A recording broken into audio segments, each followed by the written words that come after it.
bring the 29-car field to the green flag. The first of two 150-mile qualifying races here at Daytona as we get set to line up the field for the Daytona 500.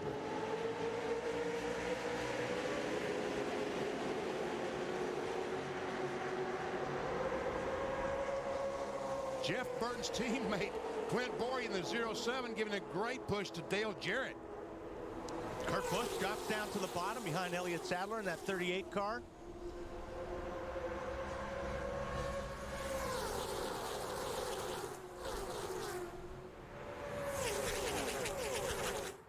And that's what everyone has been saying. We see a car off the pace. That looks like Hermie Sadler, the 00. Hermie Sadler is guaranteed a spot in the Daytona 500 by his qualifying time. So he would just drop into the back? Like he said in the interview, his plan was just to take care of that car during the race. And that's how you take care of it, is get out of the pack. And you could see a lot of that in these two races today because of the new format, the new qualifying format that they put into place here a year ago. Again, NASCAR is watching for aggressive driving. There are no bumping zones, basically, in specific places along the racetrack, in the turns and the tri-oval. Dave Burns? Well, Hermie Sadler actually had trouble getting from third to fourth gear on the start, so he's lucky there wasn't a pileup around him. He didn't mean to drop back that quick to avoid a problem with his car. Okay. That'll do it, too. Yes.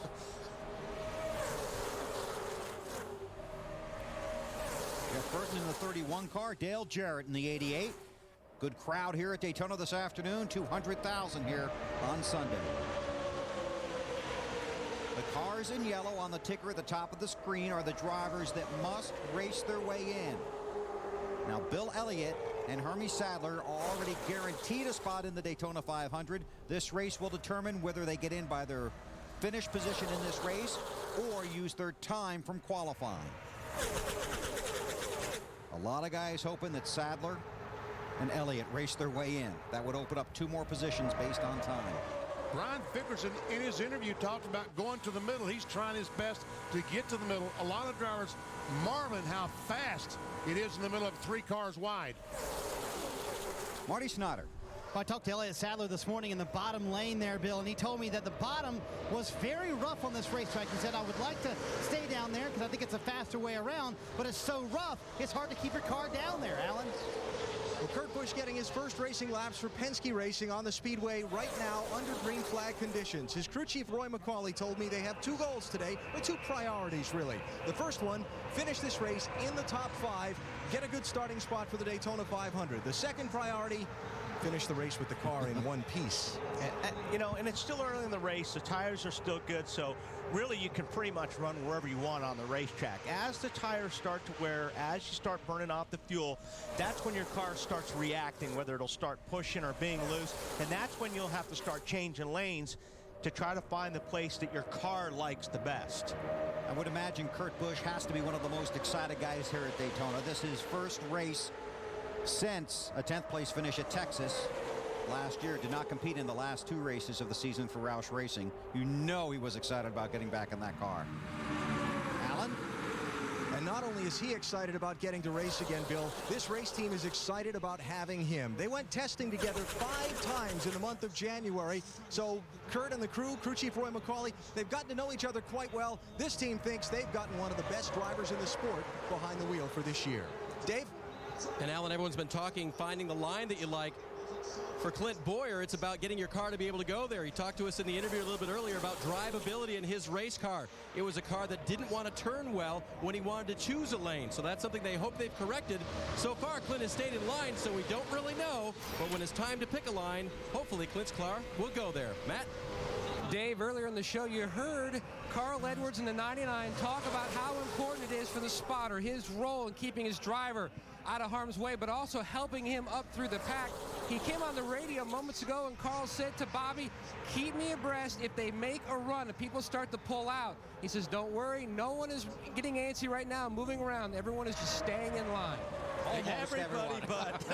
Everybody but the 8 car. Earnhardt Jr. up on the high side trying to make some things happen up there. And look at all the instant friends he gets. Jimmy Johnson. Paul Menard in the 11 car also was one of the first cars to head to the outside and start trying to make something happen, because the cars were just right around the two abreast, and Menard said, I got to go. The guys in the front of the field really have nothing to race for, so they're going to stay in line as long as possible. Now that's starting to break up a little bit. Marty? Earlier we heard Jimmy Johnson say he was going to come up through the field, but very carefully as he came up through the field. He thinks his car is very fast. Definitely has a shot to win the 500, but he must finish this car in one piece today. So he's going to try and work his way to the front. They're also experimenting with setup. They try to somewhat experiment with setup in the Bud Shootout. He likes some elements from that. They put a little bit on this car, and they're working towards a better Daytona 500 setup. You can see we're getting some breakup on our onboard cameras. That's because our helicopter, which relays the signal back to our production truck, has to be relatively low because of the low ceiling here at Daytona this afternoon. And I was talking about Paul Menard in the 11 car. Obviously, that's the 15 car in the NASCAR Nextel Cup division. The yellow car on the outside of the 25 of Brian Vickers. A lot of new paint schemes, a lot of new drivers. A lot of guys trying to make the Daytona 500. And this is their last shot. 8 laps complete of 60 in the first of the 2 qualifying races from Daytona. Laps complete of the 60 in this first qualifying race at Daytona. Jeff Burton continues to lead. Elliott Sadler right on his bumper. Break it into 2 packs, and there has been an exciting moment or two, Benny. That's Jeff Green there in the 66 car. He had a moment. The car got a little bit loose in the corner and doing everything he can to just hang on to it. 17 car Matt Kenseth backed off a little bit when he saw Jeff Green get loose. And there's the domino effect behind them is where everybody bunches up. That's right. I think the 15 almost gets in the back of the 48, turns him around. I saw all those cars jam up back there and wonder what might have happened.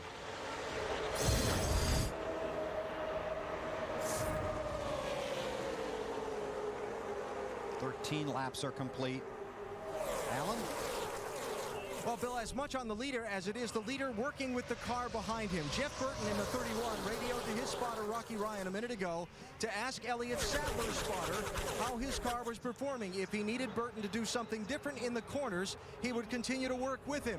Remember, these two guys both from Virginia. They've known each other for many years. Marty, what's Elliott Sadler saying? Well, Alan, I was going to say in that radio communication, I bet Elliott said the car is a little bit loose. They are telling him to actually protect the bottom. Remember, we told you earlier, he said the bottom was kind of rough, especially late in a run. But a lot of drivers are saying because of the weather change today, much cooler this afternoon now than it was yesterday in practice, that the bottom is actually where you want to be. Matt? Dale Jr. spotter Steve Meal keeping an eye on the 8, telling Jr. where his 2 teammates, Martin Truex and Paul Menard, are on the racetrack. They finally hooked up on lap 10. Jr. says the car is tight. They moved from the bottom to the high side. Dave? And Matt, the 88 of Dale Jarrett got sort of left behind as one line moved faster than another earlier on. But just recently, he radioed in that he really lost the nose on his car and lost a lot of positions from the 88 car. But then again, that's typical DJ here at Daytona. He sort of likes to ride in the back, especially when he's got a guaranteed starting spot at the 500. Tony Stewart, 20 car in the lead, goes by Burton. Here comes Kurt Busch underneath Jeff Burton, and Kurt's in the 2 car. Alan? Not much on Tony Stewart's radio in the opening laps of this race, Bill, but then again, that's not unusual. Tony usually says very little. What he said after the race last Sunday has made enough headlines throughout the week. I talked to Tony before the race. He said, I have no idea how it's going to unfold. We'll just have to wait and see. Well, as they run right now, Paul Menard and Derek Cope would be in the starting field for the Daytona 500. They're the highest running cars, not in the top 35 in points, not guaranteed a spot on their time.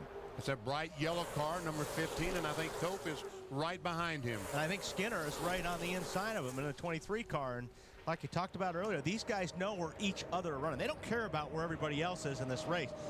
Skinner knows exactly where Paul Menard is and vice versa. They're side by side on the racetrack right now, and they're fighting for every inch. Dave, what do you got? Check with crew chief Kevin Caldwell for the 00 car of Hermie Sadler, and he tells me that they were having overheating issues with this car yesterday. They tried to fix it by working on the grill work in the front of the car. He says, we didn't get it, but we don't want to burn up this motor. It's not worth it.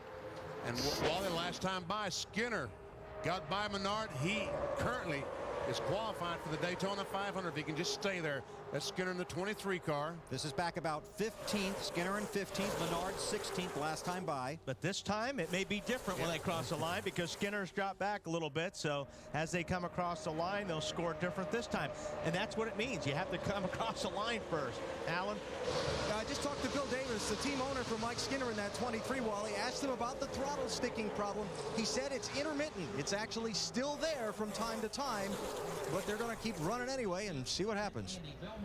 So Skinner has his hands full and a throttle that occasionally sticks. That can make a difficult job even more challenging. Tony Stewart leads the first qualifying race at Daytona. It's the Hershey's Kissables 300 for the NASCAR Busch Series, and then Sunday on NBC, the 48th annual Daytona 500.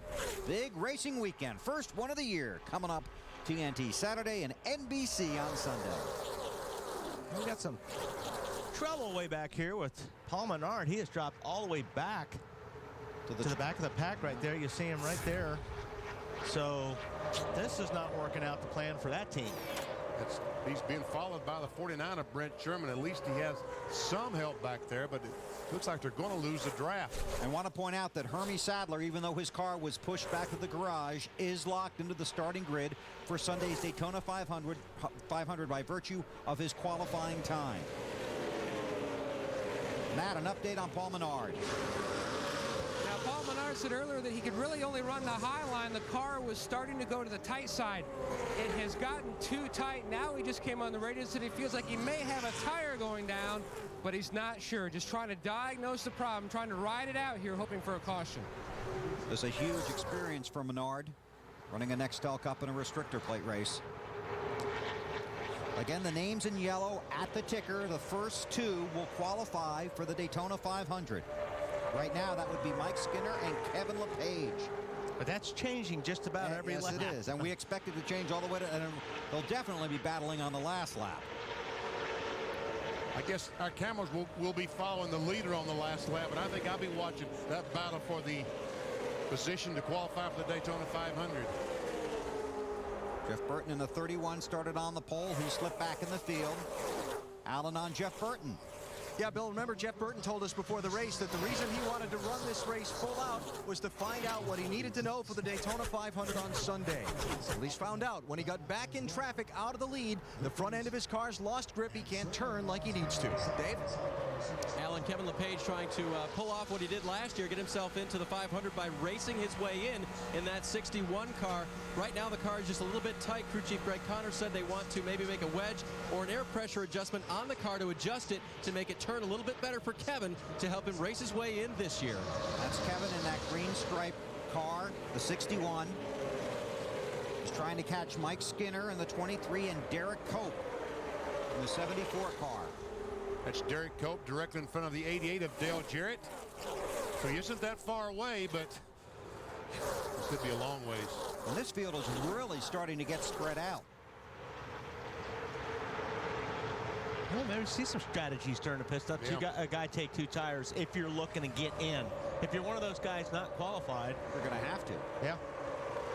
I think they're going to have to change 4 tires because the cars go away. As you can see, that's why the cars are getting so spread out, is the tires are starting to lose grip and you're losing control. So I think you're going to have to change 4 tires. Every car will.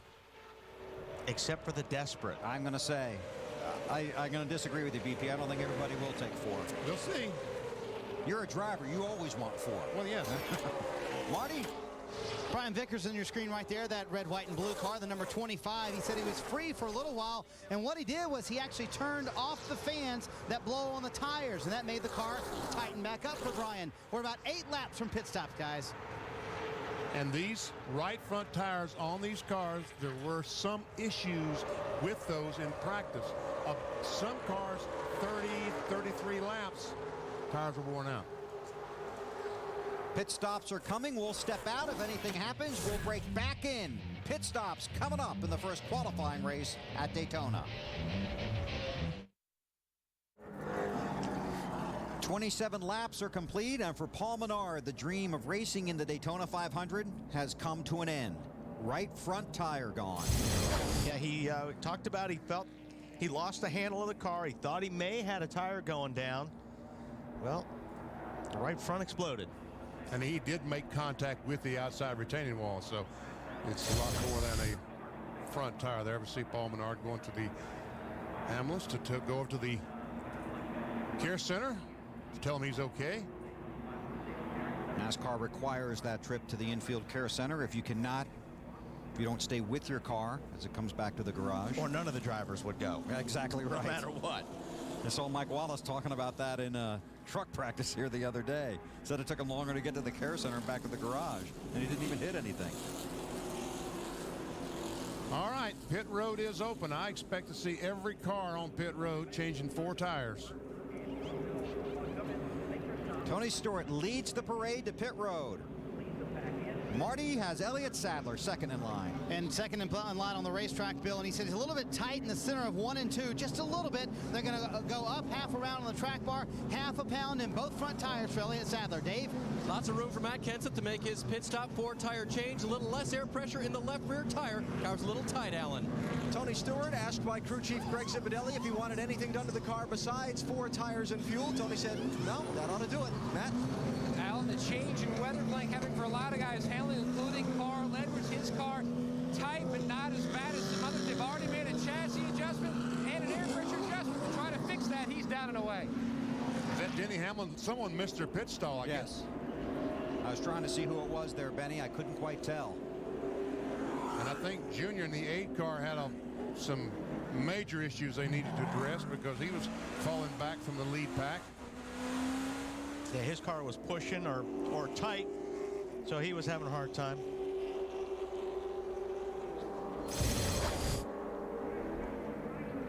Now, bump drafting is a topic of conversation here at Daytona. That's on the straightaway. That's okay, right? That's fair. Yep. Pace car or not. Tony Stewart having some fun with the pace car. Brad Bodine, the pace car driver. Probably knew that was coming. Under caution here at Daytona, defending series champion Tony Stewart out front. 15 of Paul Menard blew a right front tire. And this is the tire off his teammate Dale Earnhardt Jr.'s car. And you can see the inside of that tire while he is eaten up. Not good. He was complaining about his car being tight, which his car is pushing up the racetrack. He's got a lot of steering in the wheel, so he's turning the wheel a lot, and the car's not turning. So it's really sliding across the racetrack, and that will tear up the tires. Now here's a rookie mistake. Denny Hamlin won the shootout on Sunday, but missed his pit here this afternoon. See, that's something that he should have done before the race started. Found out where his pit was because he didn't even come close to stopping in his pit. And the pits are only half taken. Yeah. This is about the easiest pit stop you're going to make all weekend. He apologized for that to his guys.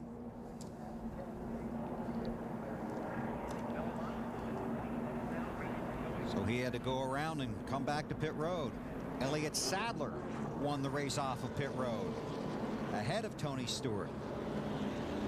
Then it's Kurt Busch. An update on Junior from Matt.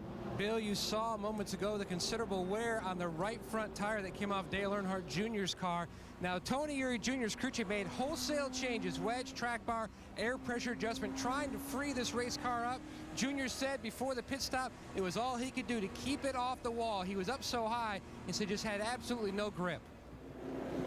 And that's the thing, when the car's pushing like that, you've got a lot of steering wheel in it, but you've got to let off the throttle in order to put grip back in the front of the car, and that's not something you want to do a lot here at Daytona, is get out of the throttle. Halfway through the first qualifying race. Right now, Mike Skinner and Bill Elliott would claim the 2 qualifying positions. Green flag, green flag.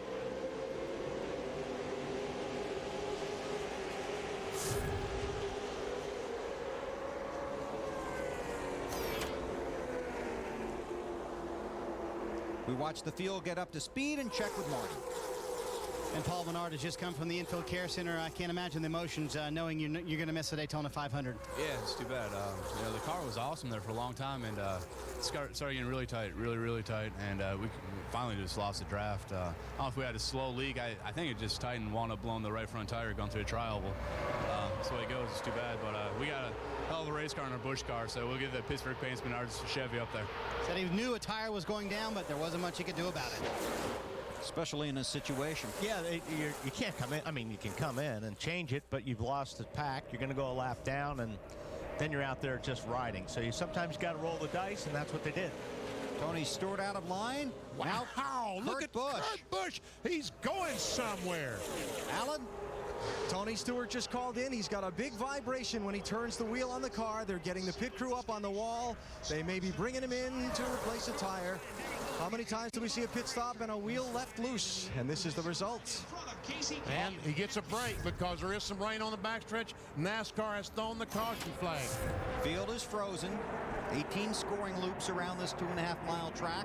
When the caution comes out, the field positions are frozen. Matt, another break for the 21. Bill Ken Schrader came on the radio after half a lap and said, boy, we have a heck of a vibration. Came right after the pit stop. Good break for those guys in case they do indeed need to pit to check and see if they have loose lugs. Schrader hasn't said anything else since he made that initial comment, though. On the 20 car, Jeff Chandler, this is his first time back. He used to change tires. He's taken some time off.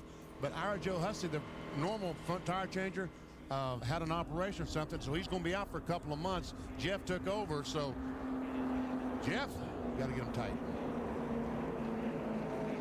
I'm assuming that's what's wrong. I was going to say, you just threw him under the bus. Yeah, I'm assuming that's what's wrong. Alan? Yeah, before you roll that bus backwards in reverse there, BP, Tony just called and said he thinks it might be the rear tire that's loose from the feel of it. So I think we'll all just wait and see when the car comes in and see what it actually is. Let me take that shoe out of your mouth, BP. You want to throw the rear tire changer under the bus, BP? No. No comment. No. BP shut down. Nope. No comment. I just was making the point that the normal front tire changer is not here for the next couple of months. We believe you, BP. Okay. And Jeff is taking over. By the way, your cell phone's ringing. It's Chandler, I think. Alan? No buses beeping and backing up this time, but an interesting strategy decision for the team to make. Greg Zipadelli just called Tony Stewart and said, you know, this race is after halfway, so why don't we stay out there in case it does rain and it gets called and becomes an official race. If we do end up going back green, we can duck in and change the tires just before the restart. So a little bit of thinking there to do, and good call on the part of the crew chief, huh? That was a good call.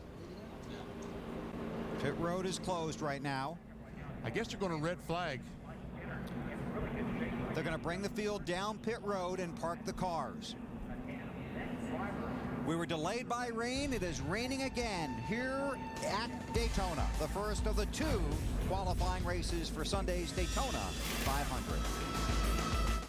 You throw somebody on the bus. I'm not going to throw them under the bus, but they are believing that they have a loose wheel on the backside of the 23. They're spending a lot of, the 20 car rather, Tony Stewart. They're spending a lot of time looking at that right rear that came off the machine. And by the way, BP, 4 tires for Mike Skinner. Great pit stop by those guys. Yep. All right. Pace car to pit road. Green flag is out once again at Daytona.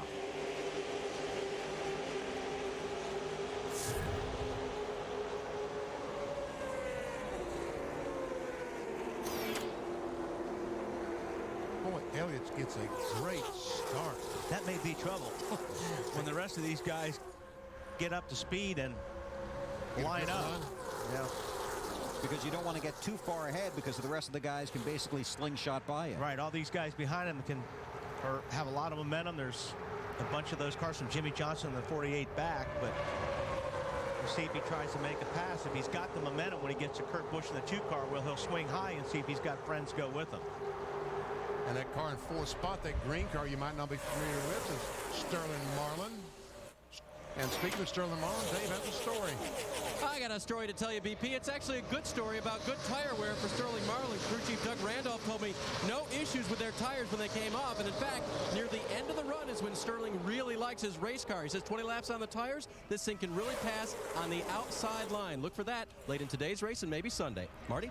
Dave, meantime, on Jimmy Johnson's pit stop, they were going to, quote, take a big swing at it. The car extremely tight on the first run for Jimmy, so they did wedge and track bar trying to loosen that car up, and it's getting exciting, guys. It sure is. Jimmy Johnson in the middle of 3 wide. You know, Tommy Baldwin told us, the crew chief, oh my goodness, of the 38 car said the high line is not going to work. I thought Kurt Busch was going to take the lead on the outside. Well, you know what? If he would have had somebody that would have helped him, he probably would have taken the lead. But he went up there, and nobody went with him except for Sterling. But it was too late when Sterling went high.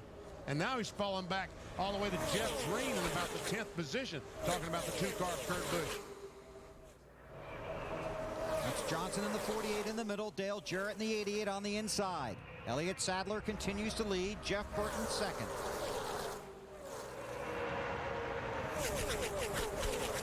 The top 2 drivers not already locked into the Daytona 500 starting field will qualify for the race. There's the bump draft. Teammates, Martin Truex Jr., the rookie, and Dale Earnhardt Jr., the experienced veteran. Now, that's the proper way to do it. As you see, Truex got off the back of the bumper of Earnhardt when they went into the corner. And you could see how Earnhardt's car just shot forward up the racetrack.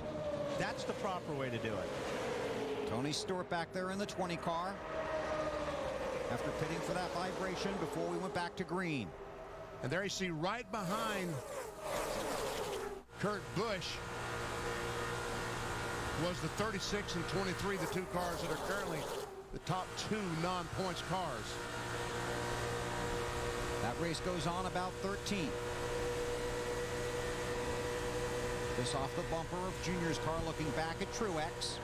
That 92 car, Chad Chaffin, is currently the 3rd place car of the non-points cars. Boy, they are stacked up right there in the middle of the pack. Got them 3 wide. This is where you really have to be careful. I know guys are in a hurry right now. Need a lot of help from them spotters. Junior, in right. the middle of the pack, they're bump drafting. You see Junior on Jeff Green on the bumper.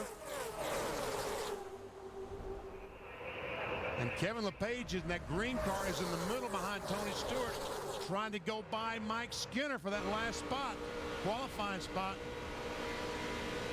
There was Mike Skinner on the outside of Tony Stewart. And LePage goes by. Allen. Yeah, Bill, Tony Stewart called in, said his car feels good now. They fixed the problem.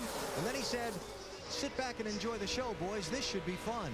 And you see how these cars are moving around, and that's how it feels like when you're driving one of these cars. These things aren't just stuck to the racetrack like it looks like when you're watching from the grandstands. These cars float, and you're doing this at 185, 190 miles per hour, and they're constantly moving around the racetrack, and it's really a handful. And the hotter it gets and the more slick the track gets, the more difficult it becomes. Yeah, the more the car will slide. You'll use more racetrack, and that's when you start working the throttle. But as you can see, Stewart's been full throttle all the time.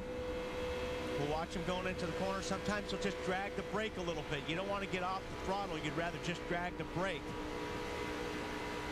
But his car's handling very well right now. Look at how bumpy it is down there. Man, look at those cars moving around. Tony lost front end a little bit coming off turn 4 there. And got out of the throttle, and just that little bit out of the throttle, he lost 2 car lengths on the car in front of him, just like that. That's Truex Jr. in front of him.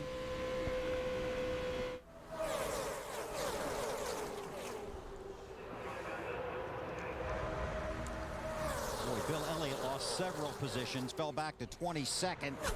Kevin LePage and Mike Skinner, the 2 cars now that would be in the Daytona 500. There's Tony jumping out of line. Just blows by Brian Vickers in 25. Trying to catch his unofficial partner there, Earnhardt Jr. They draft together very well, the 20 and the 8.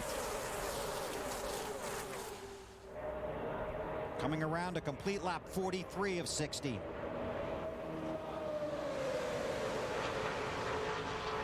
Update from Matt Yoakum. Bill, you may have noticed the 99 of Carl Edwards, the red car, running 3rd. Now, he has been moving out a little bit, trying to get some air into that radiator and cool the car down. As the water temperature climbing a little bit, but he wanted his spotter, Bobby Hudson, to pass along a message to Burton that he's not trying to make a move on Burton. He wants to stay and ride in line. He'll try to do that later, but he doesn't want Burton to try to throw a block and then get both of them hung out. Snyder?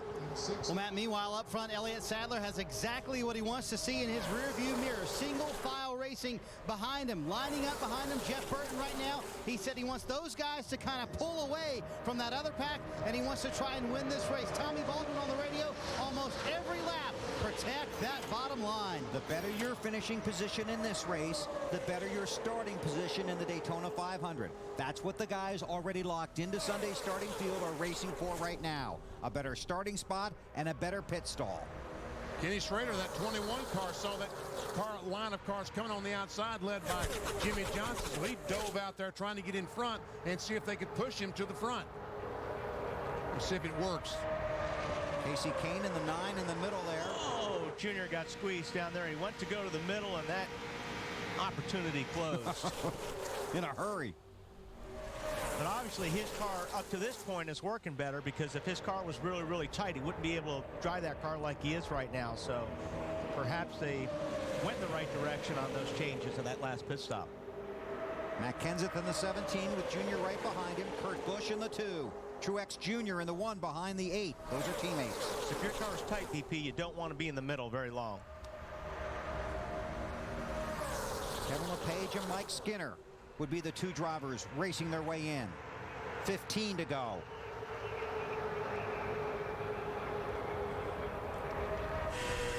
On board with Junior, looking back at Truex.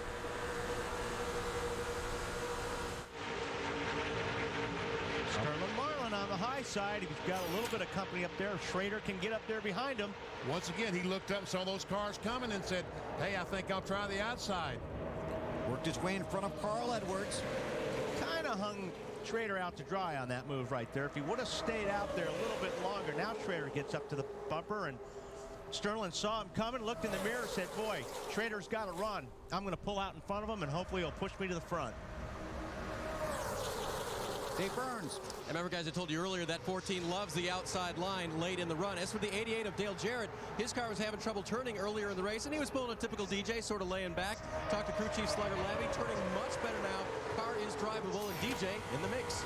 Boy, Jimmy Johnson, that 48 car, got a Oh, man, he was sideways there. Did he come down across the 14's nose? Sure looked like it. That was close. Sorry, I got loose. I got loose, he said.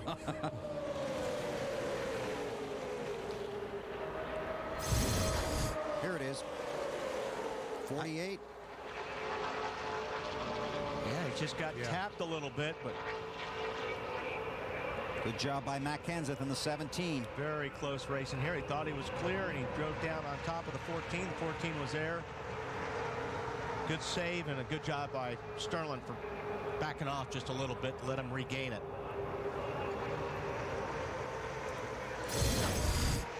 Marty.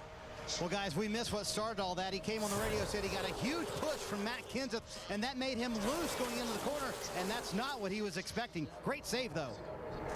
Well, I think that was the second loose then, Marty, because this was past that point. He got by the car and then turned down, and the 14 of Sterling Marlin got just into the bumper. Johnson looking at Kenseth. 3 drivers separated by 4 positions, trying to race their way in. LePage, Skinner, and Chad Chaffin. That goes on in the 15th position in the middle of this pack.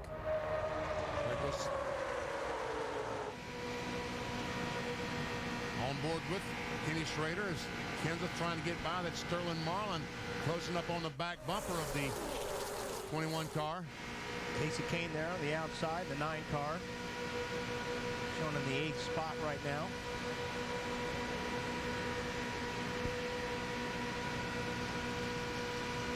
Sterling pulls up.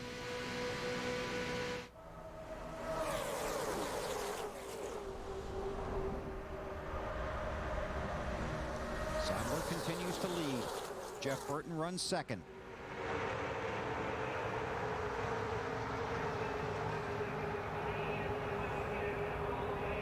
Carl Edwards trying to work his way to the front. Dave on Matt Kenseth. And remember, Kenseth started in the back of this pack, having an aborted qualifying run last Sunday. So working his way up, made some adjustments for a car that was ill handling, and they're very happy with it. Max up in the front pack now, Marty. Dave Casey Kane told me before the race, we have a fast race car if we can get up front and show it. During that last stop, the car was tight. They made an air pressure adjustment, and he's running that top groove. Car seems to work better up there, Matt. The 99 Edwards still trying to hang on to that bottom, but his mirror is full of Kenny Schrader. In fact, Bobby Hudson, Edwards spotter, says the 21 looks to be about the best of anybody. He can gain on you at almost at will in the corner. Less than 10 laps to go. The first of the 2 qualifying races this afternoon at Daytona. We were delayed by rain for an hour and 22 minutes, then had a brief red flag after 34 laps of this race. Look at the 99 is loose. Hang on, Carl. Oh, boy, he did. Looks like he's got something dragging on his right side of his car. Looks like he may have lost part of the valence there. See it? That skirt back by the right rear tires was loose. And that'll affect the handling a little bit on this car. Takes a little bit of the downforce away. Looks like it took a whole lot away. Yeah. Hang on. Oh, there's another guy back there getting loose. Who is that? It's like Schrader. Boy, Schrader went to the back in a hurry.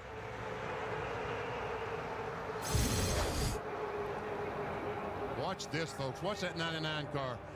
Oh, my goodness. He had his hands full, and that's why Schrader went probably back, as he was checking up to not run over him. Might have gotten run into by the 14 as well, Schrader.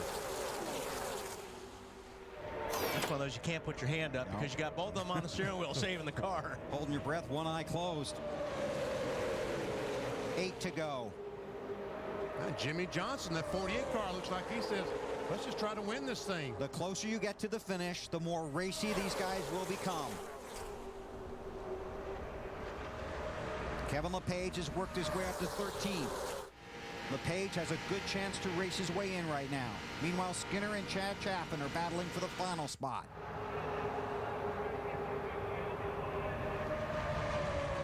The green car is 61 of LePage.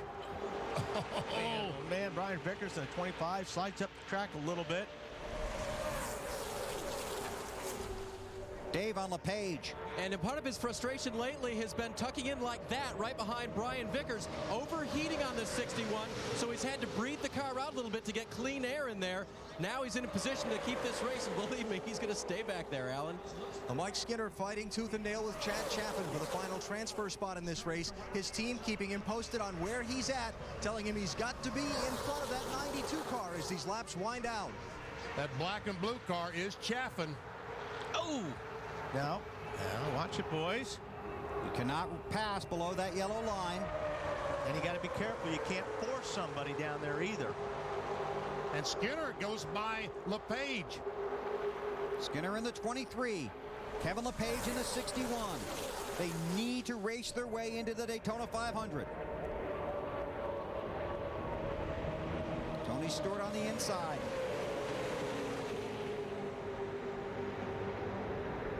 Tell you what, when you're in that position, you are gripping the steering wheel and pushing on that throttle as hard as you can. Doing everything you can. Carl Edwards has worked his way up to the second position. Got around Jimmy Johnson. Kenseth is 4th. Sadler continues to lead in the 38 machine. Dale Earnhardt Jr. up to 5th.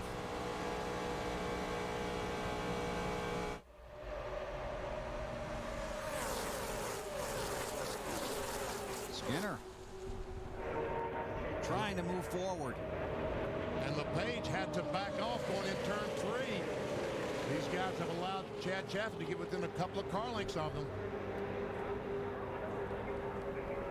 Skinner, LePage, Chaffin, Derek Cope trying desperately to get into their sport's biggest event, the Daytona 500. This is their last shot.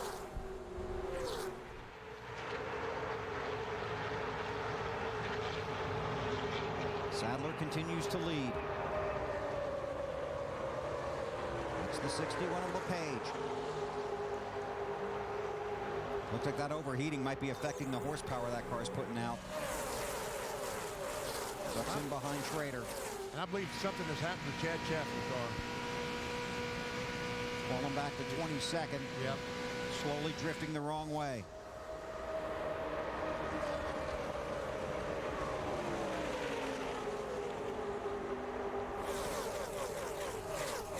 Well, I'm sure the crews of the Mike Skinner car and the Kevin LePage are telling their drivers, just hold what you got, and we'll be racing the Daytona 500. Don't blow up. Yeah. Casey King down there. Yep. And the 9 gets back in behind Jarrett. There's LePage in the 61. 66 of Jeff Green. In fact, 21 car, Kenny Schrader starting to lose the handle. Yeah, Schrader just right after that little incident up there, he dropped to the back and hasn't been able to regain. You watch up front, Dave. You got an update? Yeah, Chaffin reported in a few laps ago, got a right front tire vibration, and he had to fall back and keep that car out of the wall. Tough break. Like Earnhardt down on the bottom in that 8 car. Sitting in 4th spot, trying to take 3rd. And now Bill Elliott, once again a player for position.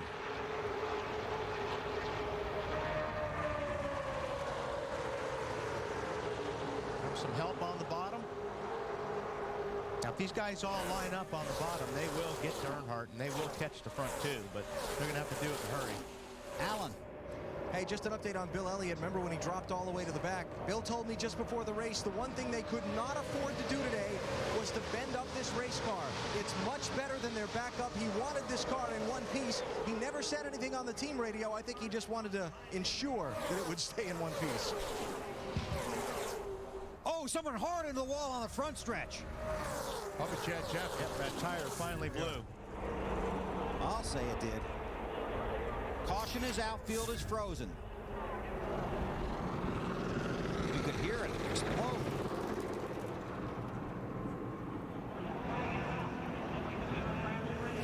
You weren't sure what it was because you actually ducked.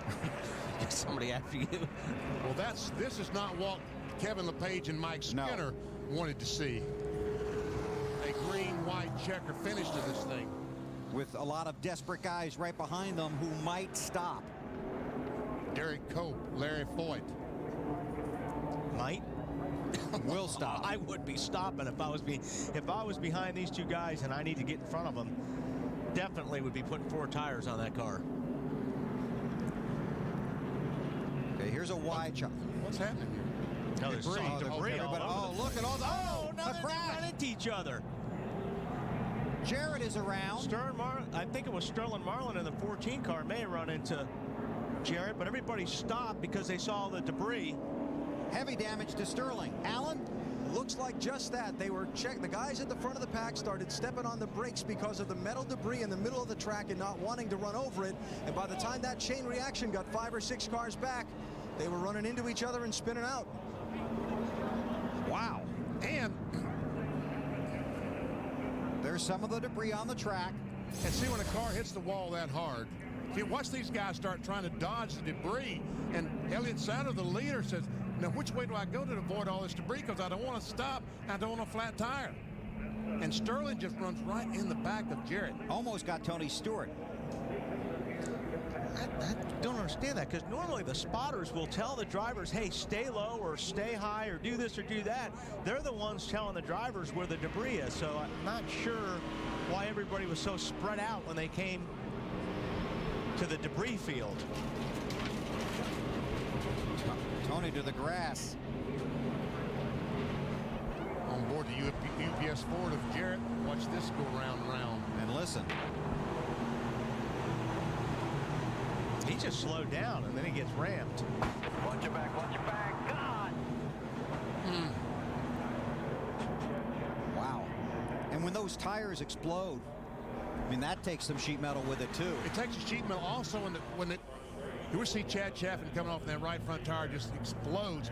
But what happens when that car goes in the wall? The brake rotor is really the biggest culprit. The brake rotor explodes, and you get all that metal on the racetrack, and they will puncture a tire in a second. Marty, go ahead. Well, Bill, check out the right side of Chad Chaffin's car. I mean, that is a tire that has gone completely. It ripped the entire right side of the car off. And Chad, I know you're disappointed you're not going to be in the 500, but that was a heck of a tire explosion, wasn't it? Yeah, it was. I knew it was going to explode. We got up in the transfer spot there for a minute, but car was pushing real bad, and a lot of guys, I could tell they were starting to fall off. And I knew it was going to blow, but I was just hoping to stay out and somebody else would blow one first. And I just is all I needed to happen. That's why I slowed way off the pace, because I knew it was fixing to go. I was just going to ride it out and see what happened. But that's racing. We're not going to make it this year, but we give it a strong try. All right, the Nashville, Tennessee driver not going to make the 500, Dave. And Sterling Marlin pulls a 14 car into his pit box. Going to work on the right front there. They talked about just pulling a lot of tape off, but now that they get really close and look, they're going to have to pull a lot of that front fascia off of the car to get air to that motor and try to pound out that right front to see if he can finish this race. Of course, this being their primary car, then they'll have to decide whether or not to keep this or to go to a backup and start the rear of the 500. I don't even know why they would really bother trying to finish this race at this point. About right.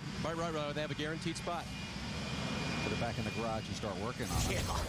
But, you know, it's funny because Sterling came from a long way. I think he was going pretty fast when he came into this mess. He locked the tires up, and he really didn't have any place to go. But I think he came on this pack a little bit quicker than he thought they were slowing down.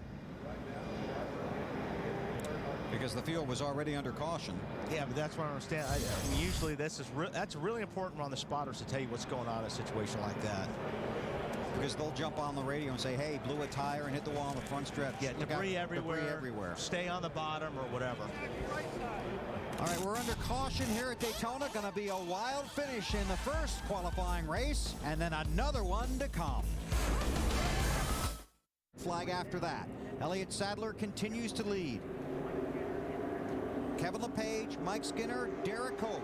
Three of the drivers racing or trying to race their way into the Daytona 500 did not stop. Bill Elliott did. And they're bumper to bumper as they get the green flag to restart this, talking about LePage, Skinner, and Cope. NASCAR makes one attempt to finish the race under green. This is that attempt.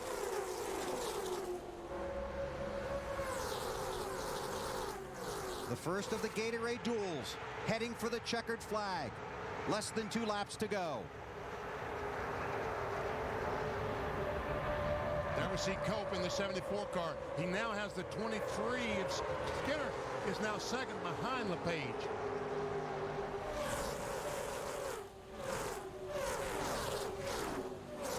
It doesn't matter if Skinner finishes there, he will be in. White flag is out. Elliott Sadler is the race leader. These cars are trying to race their way into the Daytona 500. Kevin LePage in the 61. LePage got by Skinner that lap. Skinner on the high side there. And Derek Cope sneaking up on the bottom there. 74 car. And Bill Elliott in the 36. Elliott is already locked into the field, but can take a position if he can catch LePage or Skinner. Oh, me. And all of a sudden, LePage looks like his car is going away. He gets by Skinner. And here comes Skinner back. And Derek Cope right behind them. Those guys trying to race their way into the Daytona 500. Oh, look, Derek Cope's on the high side of Skinner. Elliott Sadler into the line. Contact. And Skinner beats him to the line. By a fender. And there was some rubbing and bumping there. And there might be some more.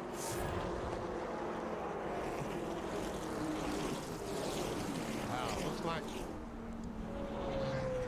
looks like, uh-oh. Did Skinner get in? Bill Elliott got by him. Oh.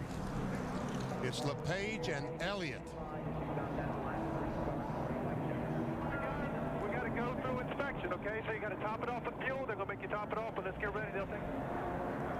Let's look at it again. We were so busy watching Skinner, and I forgot about Bill Elliott. there you see Skinner on the bottom. You see That's Elliott on the left. Ah, okay, you're right. We were watching Skinner and Cope, and then banging into each other. And Bill Elliott, who already had a place in the starting field based on time, takes a position based on his finish. That's right. So that means that Robbie Gordon can fall back on his time and will be in the Daytona 500 in the 7 car in the second race. So Robbie Gordon in this race was the biggest Hermie Sadler and Bill Elliott fan. Oh, yes. Oh, yes. Sadler fell out early, but by Bill Elliott taking a position based on how he finished in this race, Robbie Gordon, who just missed the Daytona 500 a year ago, will lock himself in. Skinner will go home.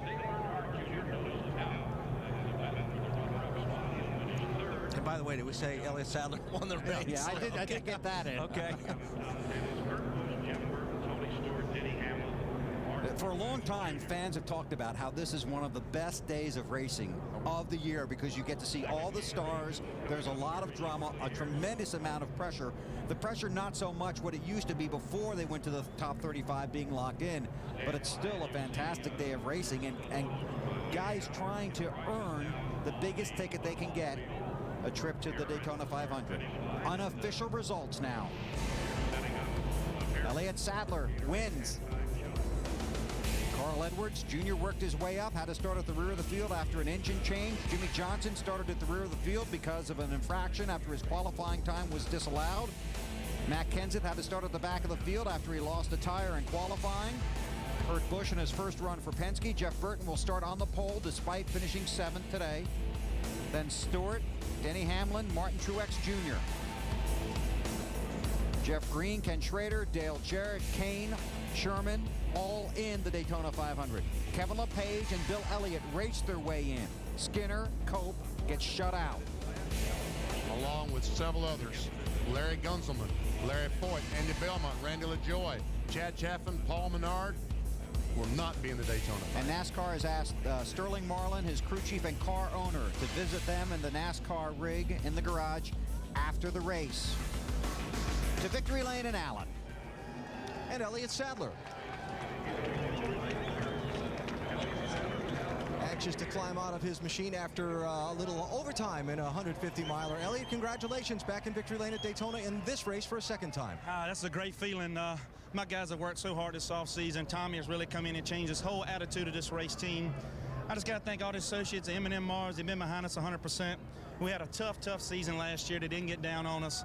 Gave us a good pep talk, and to get the first Ford Fusion victory is a great feeling.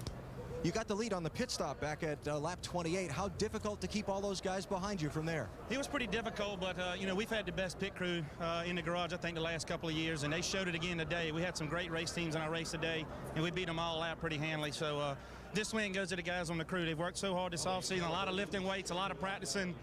It paid off today. God, it's a great feeling to get back to victory lane, to be wiped out last year, to come back and get one this early. For all of our great sponsors, City Financial and everyone, to get the first Fusion victory, Allen's a great feeling. I'll bet it is. And good luck on Sunday. Elliott Sadler winning the first of today's duels. Dave? With Kevin LePage, who finished 16th, but it looks like a victory. 2005, we're already locked in.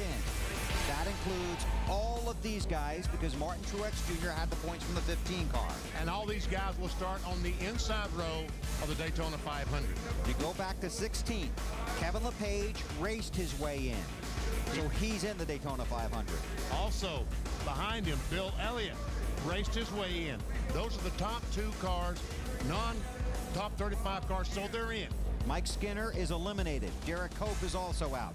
Brian Vickers is in based on last year's top 35 in points finish. Then Boyer, Gunzelman, he's not going to race. Larry Foyt, not going to. Andy Belmont, Randy LaJoy, Chad Chaffin, Paul Menard are not going to race. But Hermie Sadler will race based on his qualifying time. Even though he finished 29th last in this race, Hermie Sadler's time from qualifying was enough to get him into the race based on NASCAR's formula for lining up the 43 cars. You got all that, Marty? I got it all down, Pat, and so does Sterling Marlin. In a very bizarre incident late in the race, Sterling, what happened on that? I don't know. We was going to cut the oil cooler fan off and caution out, and let me see it here. Yeah, Sterling is looking at the replay as you are at home for the very first time. Yeah, I mean, we reached down to cut the oil cooler fan off and never knew nothing was anything on the track. And I looked up and everybody was stopped. So yeah, everybody was locking them up, sliding. I guess it was somebody blew a tire or something, bunch of debris ahead, and couldn't get stopped. So these speedway cars just lock the brakes up. I'll take the blame for it. Just couldn't get stopped. Yeah, how damaged is your race car, though, Sterling? It's a really good car. We run them guys down by ourselves the first day before the first caution come out, and the car really drove good. We got hung on the bottom, and Martin got hung out and sideways off too, had to lift, lost 4 or 5 spots, and got a really good car. We just get it fixed, and we'll be back up front. Moral of the story, don't take your eyes off the road, right? That's right. Exactly right, Dave. Kyle Busch on the left is in race 2. Jimmy Johnson finished 4th in race 1, so Kyle getting a few pointers here. Wait, Kyle, wait. Got to know what you learned from your teammate, first of all. Stay out of wrecks, probably. Yeah, he said it's really, really tight out there, so it's good to have that basis right now, to have some teammates in the first race to try to figure out what you need for the second one. And his low Chevrolet was good enough in the first one. I think he finished pretty good. Oh, he finished 4th. He did all right. Yeah, so I guess it wasn't too tight, but it wasn't terrible. So we'll see if we can take our Kellogg Chevrolet and finish there or maybe better. Okay, I think your race is going to start in a minute, so we'll see you out there. Jimmy finished 4th today, and, you know, some moments out there guaranteed in the field. What do you take to Sunday's race now from today? It was a great race for us to get out there and get used to things without Chad being around, as we all know. So, you know, the team worked well. Great adjustments on the pit stop. The car was a lot better in the second run. Pit stop was really fast and clean. You know, car was prepared, put together. All the steps that we needed to, you know, work through and get practice for the 500 without Chad here really paid off. So, great day for us. Take a look here. One close call for you with the 14 car here. What's happening? Yeah, I got loose coming into up into that corner and was chasing the car down the track a little bit, and thankfully Sterling, you know, got checked up in time and slowed up in time. I was kind of hanging on at that point and came down in front of him. Okay, and your assessment of the lack of or the use of bump drafting or slam drafting in that race? Yeah, I think that, you know, when you don't have the points on the line like we had in the shootout and the money and the excitement, you know, we're going to drive aggressively, and that's what we had the other night. Tonight, or today, I guess, whatever it is, and everybody wants these cars, points count. You know, we're back to our normal schedule, so everybody's going to drive a lot more conservative until you get to 15 or 20 to go in the Daytona 500, and then it'll be back on. I think what he's saying is everyone behave today, but let's keep our eye on Sunday, Bill. Thank you, Dave.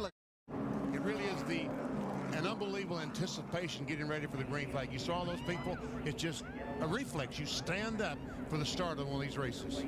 Pace car to pit road. For two guys, their dream is about to come true. 150 miles from now, we'll know who they are. Live on TNT, the green flag is out for the second qualifying race at Daytona.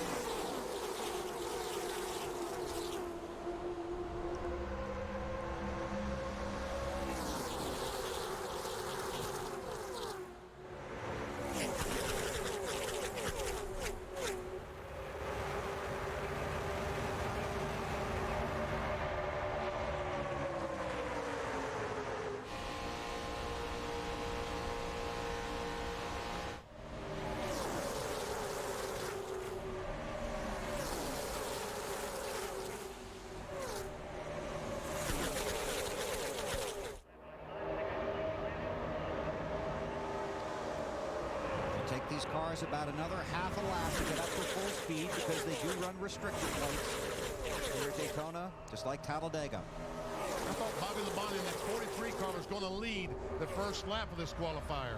That outside lane just won't go, will it, Bennett? No, it won't. Labonte trying to nudge his way in front. Gordon comes right back. Jimmy McMurray in the 26, Kyle Busch in the 5. You heard Alan talk about him. A lot of eyes on that 5 car in this race. Just kind of seesaws back and forth. Low lane has an advantage, then the high line. See who can lead across the stripe this time. Up, Jimmy Gordon. Alan. And Bill, just to further elaborate on something Jeff Gordon hinted at in our pre-race interview, Jeff told me he wants to keep the car in the first 5 or 6 spots on the racetrack. If If he falls back to around 10th in line, that may make him a little uncomfortable, and you may see him drop a little bit further back. He does not want to bend this race car up by Sunday. Marty?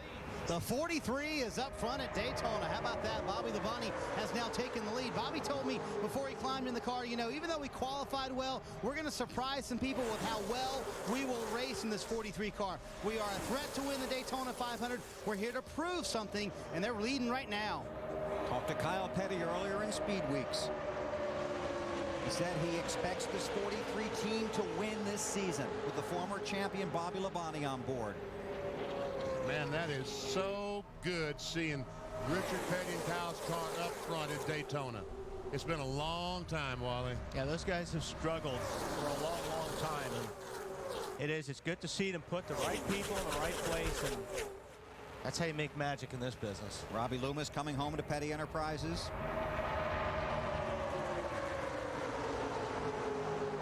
You know, and really Bobby Labonte, I think, hated to hang the 5-car Kyle Busch out to dry, because really he's responsible for him getting the lead. He got up behind him and gave him such a great push to get him by the 24 car. Jamie McMurray in the 26 was not able to get up behind Jeff Gordon and give him the push that he needed. So now Kyle Busch needs somebody to help push him to the front. That's right. Joe Nemechek would be the current candidate in the 0-1. 3 wide right there. Those are guys desperate to race their way forward. Just going to say, see Wimmer up on the high side, the 4-car. He's one of those guys that needs to race his way in. You can see the names in yellow on the ticker. Those are the drivers that must race their way in. And there's Quapple and the 32 car, Robbie Gordon, the 7 car, running side by side. 2 of those drivers highlighted in yellow will be in the Daytona 500, the top 2 finishers. Terry Labonte is in yellow, but he is already locked in by virtue of the past champions provisional that Benny Parsons spoke of earlier.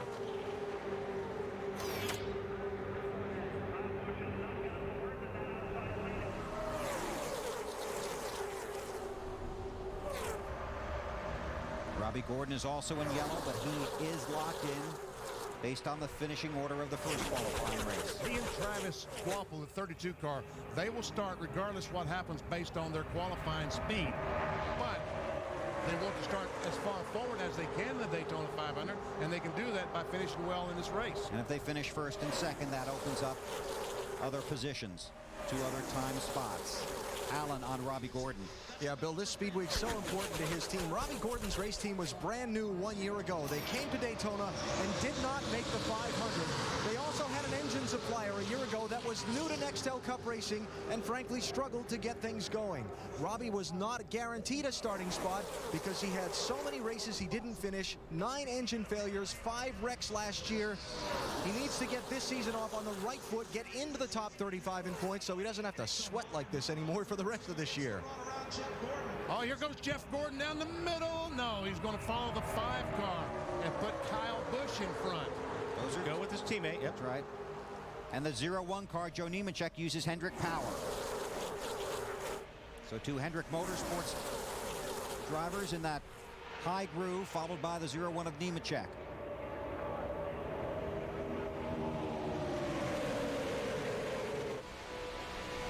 On board with Harvick.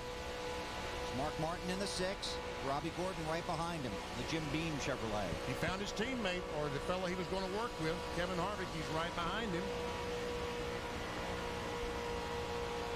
It was just so funny. See how rough this racetrack is, especially through 1 and 2. There's a lot of bumps down in 1 2 on the bottom. Down the backstretch and heading into 3.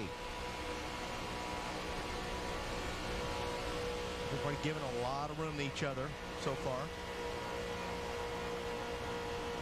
Very similar to what we saw in the first race. The guys up front, very polite for now.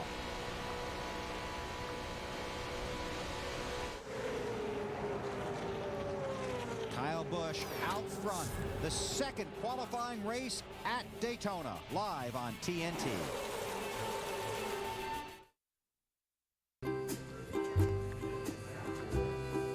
Of 60 complete in the second qualifying race. Kyle Busch continues to lead. That's the 26 of Jamie McMurray, the 01 of Joe Nemechek. Jeff Gordon runs second in that 24 car to his teammate. And so far, the 32-car Travis Quapple, they're doing a terrific job as they hang in the 5th position last time by. Yeah, those guys would like to just see it stay this way.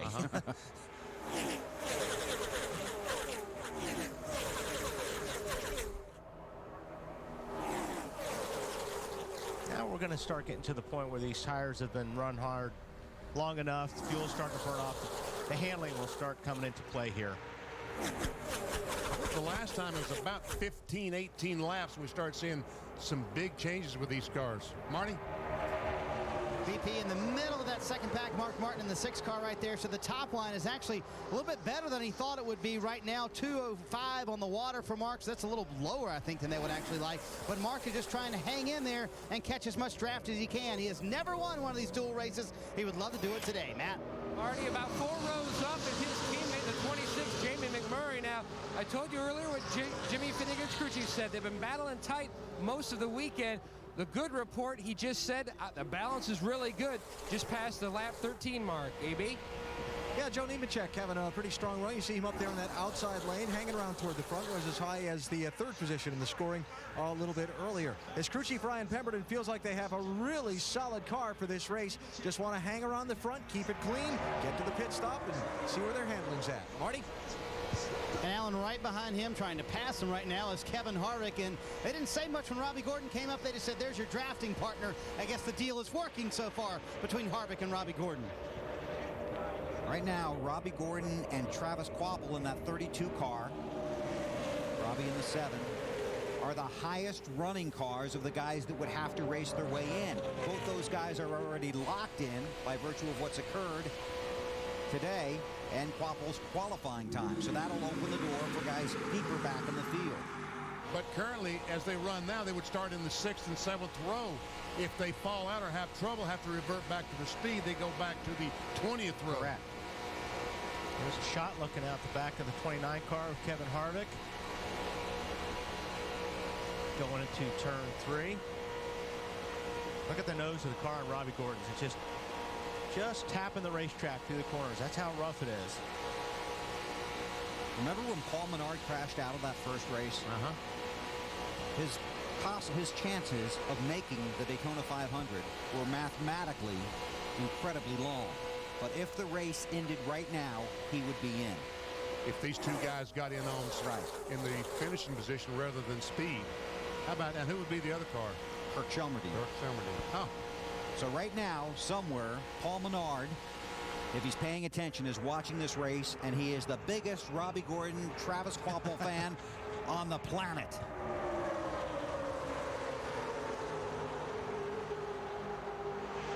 Oh, I think Quapple wanted that to happen. No. Mark Martin, 6 car, shoots out up the outside, and looks like he's got Biffle with him in the 16. He's got the 09 of Mike Wallace behind. Yeah, I think he had to get out of the throttle there a little bit because he's lost a lot of momentum, but guy going the right way is Scott Riggs, Dave. And Benny, he had an interesting day in practice yesterday, didn't he? Oh my gosh, I talked to him last night, and the first lap of practice out, he bottomed out and knocked the rear end housing back a ½ inch. And they didn't discover it. All they practiced for 2 hours yesterday, not knowing what the problem was. The tires were not squared up. What did he say today, Dave? Well, I talked to him, and I said, you know, they called me back to the garage after I'd gone back to my motor coach to relax, but we were all scratching our heads. We didn't know what to do with our car. And they said, you need to come back over and look underneath it. Of course, the rear end had been bent back, and they said, Scott, we can fix this.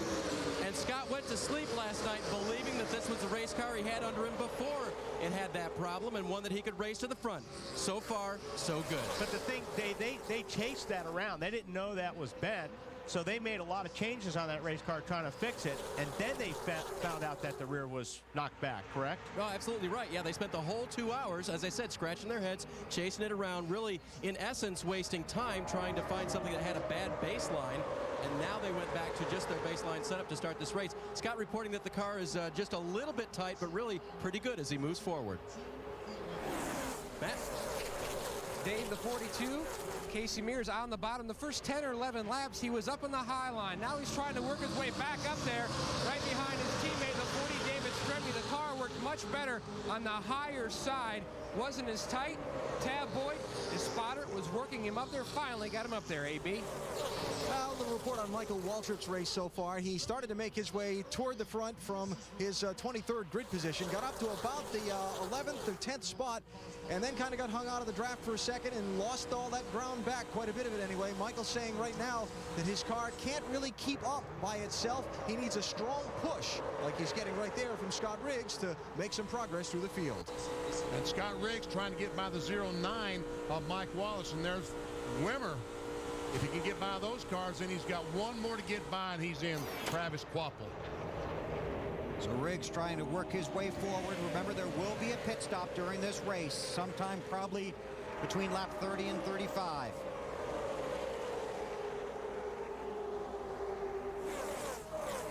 We'll get a break in here before they pit. Starting spots in the Daytona 500 on the line.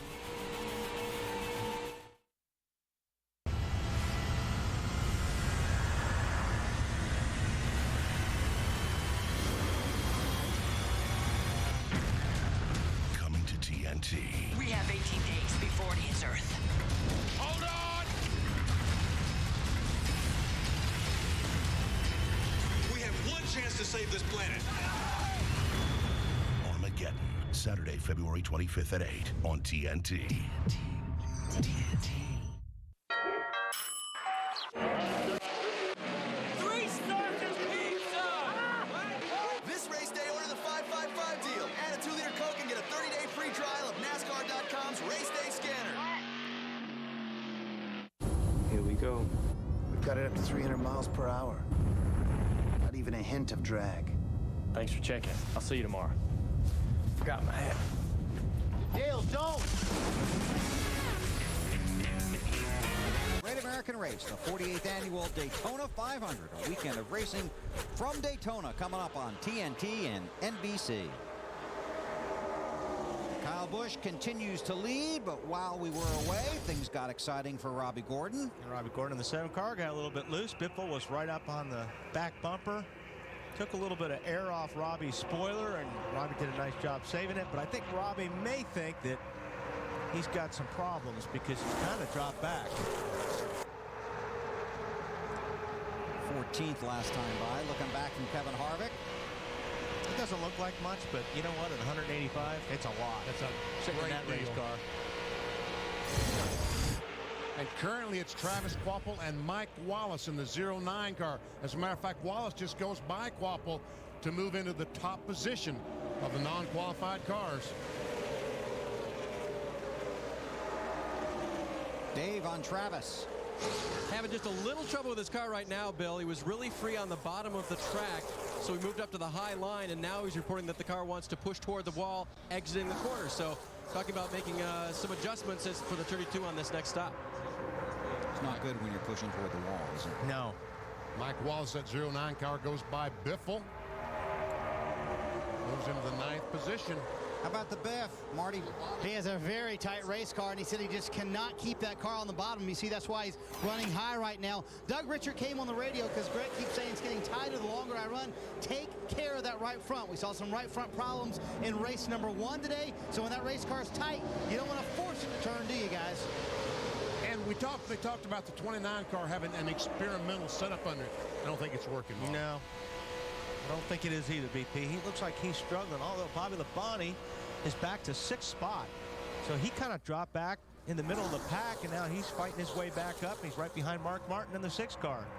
Marty, what are they saying about 43 car? You know, he's happy, and we were talking earlier about he may have lost the handle. Bobby just got shuffled out of the draft. He said the car handling very well. In fact, he's commenting on everybody else's car, saying, man, that car's a little bit tight. He's kind of drifting up through the corners, but his car handling just fine right now. He's a blast to listen to on the radio, too, isn't he, Marty? Oh, he's a lot of fun, Bill, and he's like one of you guys. He's a booth commentator because he knows what's going on in the race. He's like Matt Kenseth is the same way. They understand what's going on in the race and kind of dissect it during the race themselves. Did he say we knew what was going on during the race. I couldn't have been talking. Unlike the booth guys, I you was have been talking about you. Not you, Wally. I meant the other booth guys. You're not really. I don't know what you are. Thank you, Marty. Marty got out of that just in time before he brought out the first caution. We got smoke out of the 01 car. Joe Nemechek blows an engine. We just broke a motor. Something just happened. And remember, Ryan Vickers in the 25 car, another Hendrick car, had problems earlier in the week. Pit lane's going to get busy now. Boy, is it ever. Perfect timing for these guys. Almost the exact same time of the caution in the first race. Let's go back and look at it. Just watch the 01 car. You see the smoke just starting to come out of the exhaust pipes, and Nemechek knows he's got something going on and reaches up and shuts it off. Kevin Harvick is on board with Kevin Harvick as he sees the 01 car, and he says, oh, no. That is just, you look up and see that smoke, and it's terrifying because you know there's going to be oil on the racetrack, water, something, and you're going to have no control. You're going to back it in the fence. But it looked like Nemechek actually got to it pretty quick. It looks like he went up and shut the engine off before it really hand grenaded. Alan? Yeah, just the vibration, and they're not exactly sure what it is, but they're going to have Joe take the car to the garage, diagnose it from there. They're in the 500, so there's no sense in trying to bring it down pit road and check it out. You know, the problem is they're going to have to start way in the back on Sunday. And look at this car. Stanton Barrett, a flat right front. And other problems. Yeah, we've seen that problem already today, and it's about that time, 25 laps. Right. Yep. And there she goes. That was the inner liner, I think, that just blew. And Benny, you had a feel from the guys in the garage that right fronts were going to be an issue, even though this tire is slightly different for this race. They had this problem last year, and Goodyear bought a tire that's a little bit different this year and trying to cure the problem, but some teams had some issues with it, and obviously some other cars have had issues today. And don't you think, though, a little bit of that is because this racetrack is probably so green, too? I mean, more rubber on the racetrack should help that later on in the weekend. I would think it would get better. Yes, I agree with you, Boy. Mike Wallace, who had the 46th fastest time in qualifying, currently 6th in this race, trying to race his way in to the Daytona 500. Bill, let me tell you something. There's very few that gets around Daytona Talladega better than Mike Wallace. Hoping for a good run today. The field to pit road, we go to Matt. The 26, McMurray, the first of the leaders to peel off. Now, he told crew chief Jimmy Finney the car is just getting tighter and tighter as we run. Do not be scared to make significant adjustments. That's what he did. Significant wedge and air pressure. Marty?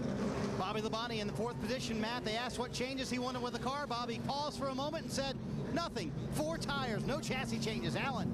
Yeah, if you saw the shot of Kyle Busch in the top left box in the 5 car, he overshot that white line in front of his car. He had to back the car up inside the pit box before the service started. Lost him a lot of spots, Dave. Dave Blaney very happy with his car. Not going to be happy with this pit stop. Trouble on the left rear will make him lose positions. Now he stalls and heads back out. They were making no chassis adjustments, but a big problem on the left rear for Dave Blaney. Well, really the first pit stop for most of these teams, the guys that weren't in the shootout. You see David Stremius stalled the 40 car, and the team trying to get it restarted as they push it down the straightaway, down the pit road. There it goes. So Stremme gets underway. Kyle Busch lost a lot of positions, came in as the race leader. Just slides through his pit. The officials tell him that you've got to go back behind that line. Cannot make mistakes on pit road. Costs you too much track position. Kyle Busch will have to work his way forward when we go back to green at Daytona. And when Robbie came over and Todd Parrott, then Kyle said, okay, I believe you. And we talked about this a little bit earlier, but they went to Las Vegas. Bobby's car wasn't very good. They took it back to Petty and they cut it up. And it's been a long time since they've cut up a race car at Petty Enterprises. Alan? With Greg Irwin, Robbie Gordon's crew chief. Greg, you were slipping back quite a bit there before the stop. What kind of adjustments did you make to try and get him back in the hunt? Just trying to tighten the car up a little bit. We were tight most of the day yesterday in race practice, as I think most of the guys were. Looks like maybe we over-adjusted a little bit. just stepping back on that with a little bit of wedge and a little bit of tire pressure. But everything's going pretty good. Mindset of today's race. Before you started the day, you didn't know how your circumstance was going to be. Has it relaxed a little bit now? Yeah. We were pretty worried. Fortunately, things worked out for us in the first 150 there, to where we're locked in. We can kind of sit back right now and make some adjustments on the car and maybe learn a little bit of something for Sunday. I think the big smile when he said, "Yeah," told it all, didn't it, guys? Matt? AB, Mike Wallace currently running in the 10th position. Mark Reno, your man is in if the race ended now, but we've got a lot of racing left. What's Mike Wallace saying about the car? Well, he's really happy with the car. We did absolutely no changes, just 4 tires. Our main concern was to have a pit stop without an error. You know, our right front tire changer, his father died and he couldn't come, and Bobby Hamilton Sr. was good enough to loan us his tire changer, and everything went great. So it's sort of back in Mike's hands now. Mike Wallace, such a great drafter, especially in this type of situation, having to race his way in. Dave? Okay, now Scott Riggs has gotten some laps on the track with a car that is straight. You guys made a lot of changes, huh, Rodney? Yeah, we made a lot of changes last night, but car seems to be pretty good right now. Just trying to stay out of trouble at that first 30 laps. A little tight, made some adjustments, and should be good to go here to the end. 3 rounds in the track bar, though, so they made a big adjustment on that car, hoping to loosen it up for Scott, make it more drivable. Thank you, David. The field coming out of turn 4 to get the green flag. Be 28 laps to go when they restart. And at the end of 28 laps, we'll have the starting field for the Daytona 500. Will Mike Wallace and Scott Riggs race their way in? Jeff Gordon leads the field to the green. And Jeff has 3 Jack Roush cars directly behind him, the 26, 6, and 16. I think they're going to make a move here on him, BP. Well, they're trying, aren't they? Gosh, are they close. Jamie McMurray in the 26, then Mark Martin, then Greg Biffle. See how much that mirror's getting used in the 24 car here in a minute.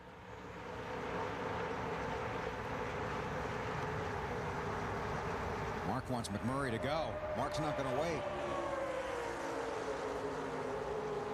I think they should have made that move a little bit earlier when they were still shifting.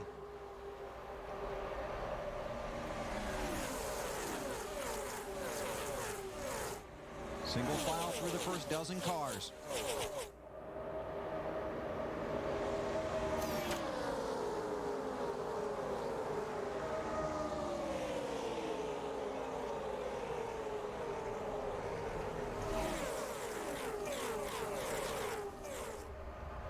I believe if all 3 would pull out, they could get by the 24. But we just haven't seen that outside lane go. Yeah, but if they hang Jeff out on the bottom and everybody follows McMurray, that outside line will go. Marty? Hey guys, Greg Biffle just came on the radio, said, I think I might have a loose wheel. The crew is getting ready. They told him to feel it out for a few laps. But that's not a fun feeling here at Daytona. Oh, we've seen a lot of that today. Yeah. And when I looked up on the board and saw that Biffle had gone from about 7th or 8th on the caution flag to 4th, you knew it was a great pit stop. And sometimes those great pit stops, they're about a half second too fast. They're too good to be true. Uh-huh.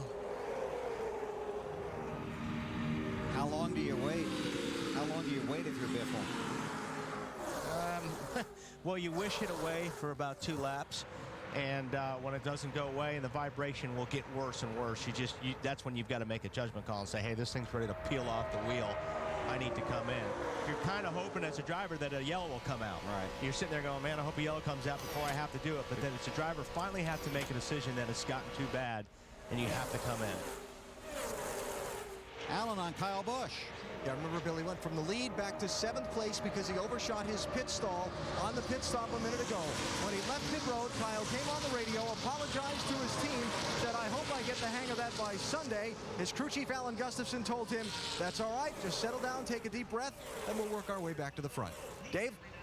The 12th pit reporting that driver Ryan Newman was pretty happy with his car in the first run, although coming off of corner number 2, the car would push toward the wall. So crew chief Matt Borland suggested a track bar and wedge adjustment to try to help that car turn a little bit better. Thanks, Dave. Top 8 cars trying to pull away in single file. These drivers all locked in. to Sunday's running of the Daytona 500, racing for starting spots and pit positions. Mike Wallace runs in the 10th spot, trying to race his way in. Quapple is 11th. Robbie Gordon already in his 13th. Scott Riggs back in the 14th spot. Riggs really needs to pick up the pace. Yeah, and guys like Wallace and Quapple, they like it like this. They want it strung out.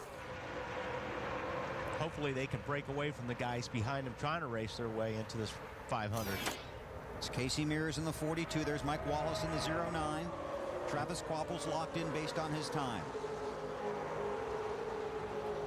And Jeff Gordon just ran his fastest lap of the race. Last lap. Got all those guys chasing him. Well, behind those top 6 cars, that is the race for getting in the Daytona 500. The 09 Wallace, 32 Quapple, and then the 7 and 10, all in that group of cars. Dave? And of course, Scott Riggs trying to race his way in right now in that Valvoline Stanley car, trying to make his way back toward the front. His main concern today, after he got his car straightened out, they believed, was about the other guys who were racing for the transfer spot. He was afraid that they might get a little rough and maybe get in the way. Well, they probably feel the same way about him, Matt. Wallace in 10th in the 09 had issues in practice with a tire. He finished 8th here in July. Best finish here at Daytona was a 6th back in 2001. In fact, that year, he was one of the best restrictor plate drivers. All top 10 finishes, trying to get himself back in the Daytona 500, currently in 10th. And this is not what Riggs needs right now. He tried to pull out and pass Robbie. Now he's hurting himself and Robbie because they've lost that pack they were racing in. Now they get back in the line, but I don't know if they're going to be able to catch that pack. That's right. Robbie backed off to let Scott get in front of him and see if they could run those guys down. But Robbie Gordon's car is not handling correctly. You can see that he just can't quite keep up.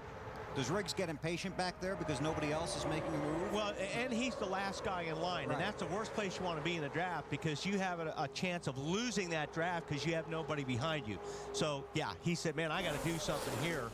But the thing is, on a situation like that, when you get 2 cars running side by side, everybody else is single file, you lose the pack. Riggs runs 13th, must get to 11th. A lot easier than it sounds. There's Riggs in the 10. A lot easier than it sounds? I'm sorry, a lot tougher, not as easy as it sounds. For you, it's a lot easier than it sounds.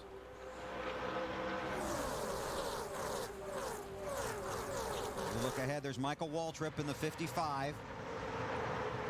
And Riggs in the 10 needs to catch that pack in front of Michael. If Robbie's car was a little better, Gordon could get on his bumper and push him forward. Yeah, and looks like Michael and Scott both are about to lose the draft. And see, like I said, that's a problem. You know, Michael was the last guy in the draft, and he had nobody to help him. So all these guys will start falling back. Now, hopefully they can all get together eventually and then get in a pack and run that pack in front of them down, especially if they're running side by side like they are here.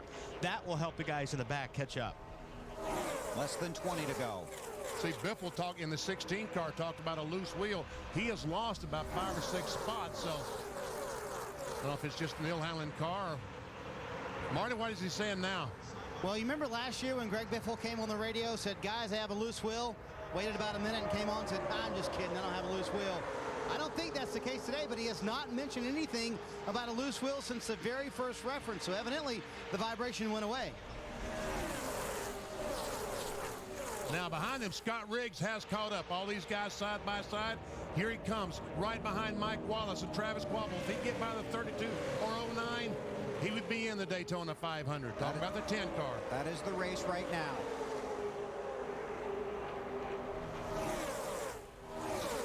So those cars doubling up hurt their own chances. Put Riggs right back into it. Riggs is looking in the mirror saying, come on, guys, I need some help back here because he needs those cars behind him to get on his bumper to help him push him up through the pack. Robbie Gordon goes to the bottom in the 7 car. Here we go again. Robbie backs off and they get back in line. Coach Robbie, when he goes to the corner, his car goes up the racetrack. Now Riggs gets in front of the 32. That means he's in, right? He's in now when they cross the line if the race ended here. but it won't. 18 to go when they cross the line. Now Mike Wallace looks up in the mirror and goes, man, I better get going. Got two guys in his mirror that are trying to take that spot away. There's Riggs in the 10 right behind the 09 of Mike Wallace. And here comes Quapple back on the outside in the 32 car. Those four cars, 0, 9, 10, 32, 7, racing for 2 spots. Allen on Robbie Gordon. Hey, Bill, Robbie Gordon did come on his radio after that little traffic jam cleared and said, I did back off. I didn't want to have any trouble with this car. He was waiting for the 22 of Dave Blaney to catch him from behind, hoping they could draft up through the traffic together. That hasn't worked out quite like he was hoping for the moment, has it? Now he kind of pulled on the bottom side of him there, Allen, and now Robbie's got some cars behind him if they can get to him. Quapple and Robbie Gordon are in the Daytona 500. They are racing for position. The 09 of Mike Wallace, the 10 of Scott Riggs must finish in front of them, or they will go home. Now the 22 lines up behind Robbie Gordon. Now the question is, will somebody fall in behind the 10 and push both of them by Kyle Busch? Scott Riggs thought about trying to go up and follow the 5 car of Kyle Busch, and he might have wished he had done that. Yeah. Now he should be able to get in line. Hurry, hurry, hurry. But that's going to be too late. He has to be in front of the 32. Well, the problem is that whole line's going to go by him now.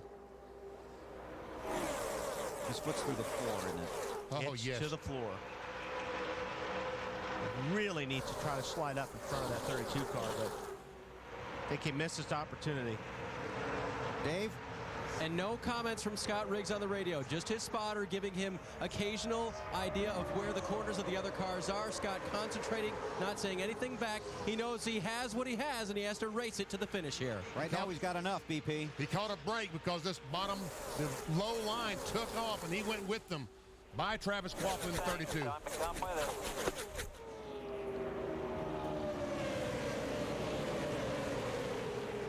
An update on another guy trying to race his way in, Kenny Wallace. Dave?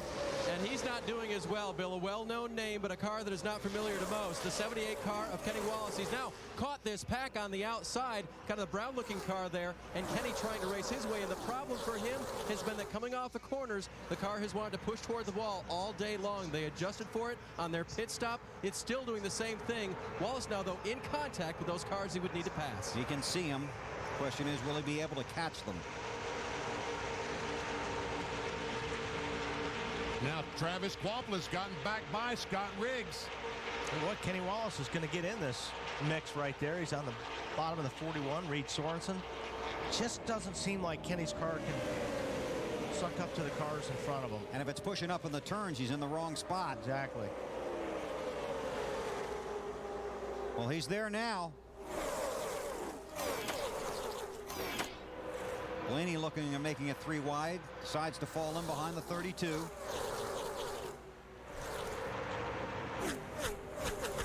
Dave? Another car the 78 would look for would be that 32 of Quapple. There is a working arrangement between these two teams. The 78 car actually, as he gets very close on the inside of the 19 car of Mayfield, a working association, and now, though, he is blocked behind the 41 of Sorensen. He couldn't stay down on that inside lane. No. Now, it looks like the Kenny's having to get out of the throttle because the car is tight or pushing. And if he's doing that, he's in for a long day here because he's not going to be able to keep up with that group. That's on board with Terry Labonte, 2-time series champion, driving for Roger Staubach and Troy Aikman. And locked into the starting field for the Daytona 500. J.J. Yaley in the 18. The Nextel Cup rookie. You see the yellow stripe on the back of the car. That indicates it's a rookie driver.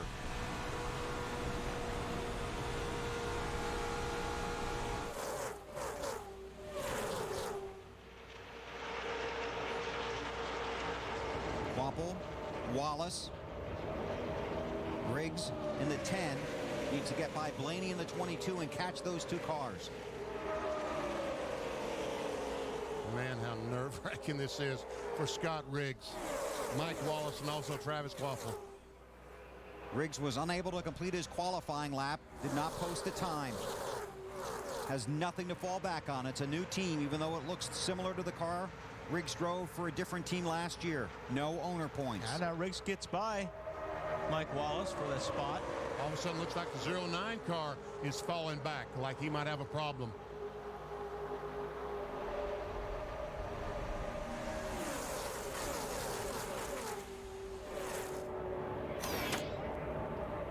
Wallace trying to lock onto the bumper of Riggs. Robbie Gordon making the move inside of Harvick. That 5-car, Kyle Busch, is on the inside with no drafting help. A string of cars going by on the outside.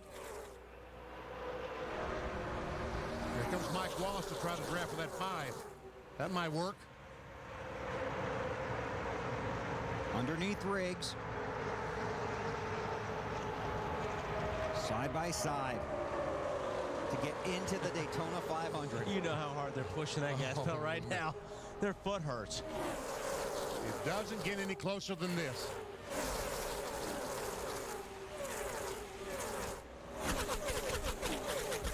Ten laps to go. And that's what makes it frustrating for these guys. There's nothing else you can do. All you're doing is looking in the mirror, hoping somebody will get on your bumper and push you past the guy that you're racing. Now both these guys have some help. It's Harvick trying to close in on Mike Wallace. You see him bottom out. Robbie Gordon on the high side there in the 7 car, and he's going to go up. See who he decides to stay with. Scott Riggs maintains his position in front of Mike Wallace. Trying to get on the inside of the 30. Oh, car sideways right in. Rainey is around.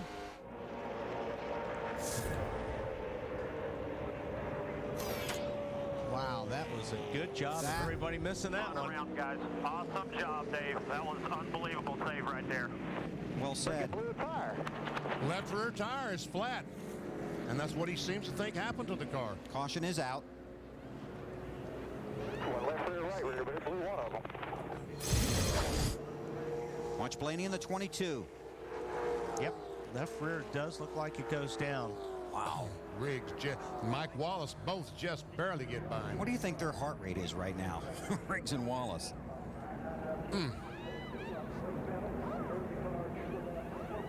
I'll tell you, drivers don't get enough credit for preventing big wrecks, but this Blaney with a great job here. Yeah, they're both Riggs, Mike Wallace did good jobs avoiding that wreck. Harvick as well.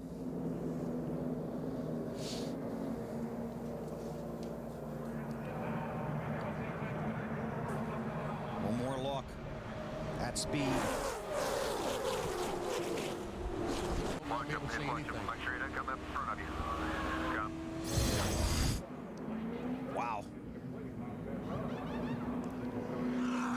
Well, he's lost a little bit of the front air valence, so that's going to definitely affect the way that car handles. But he is in the Daytona 500. And he is in one piece. Yes.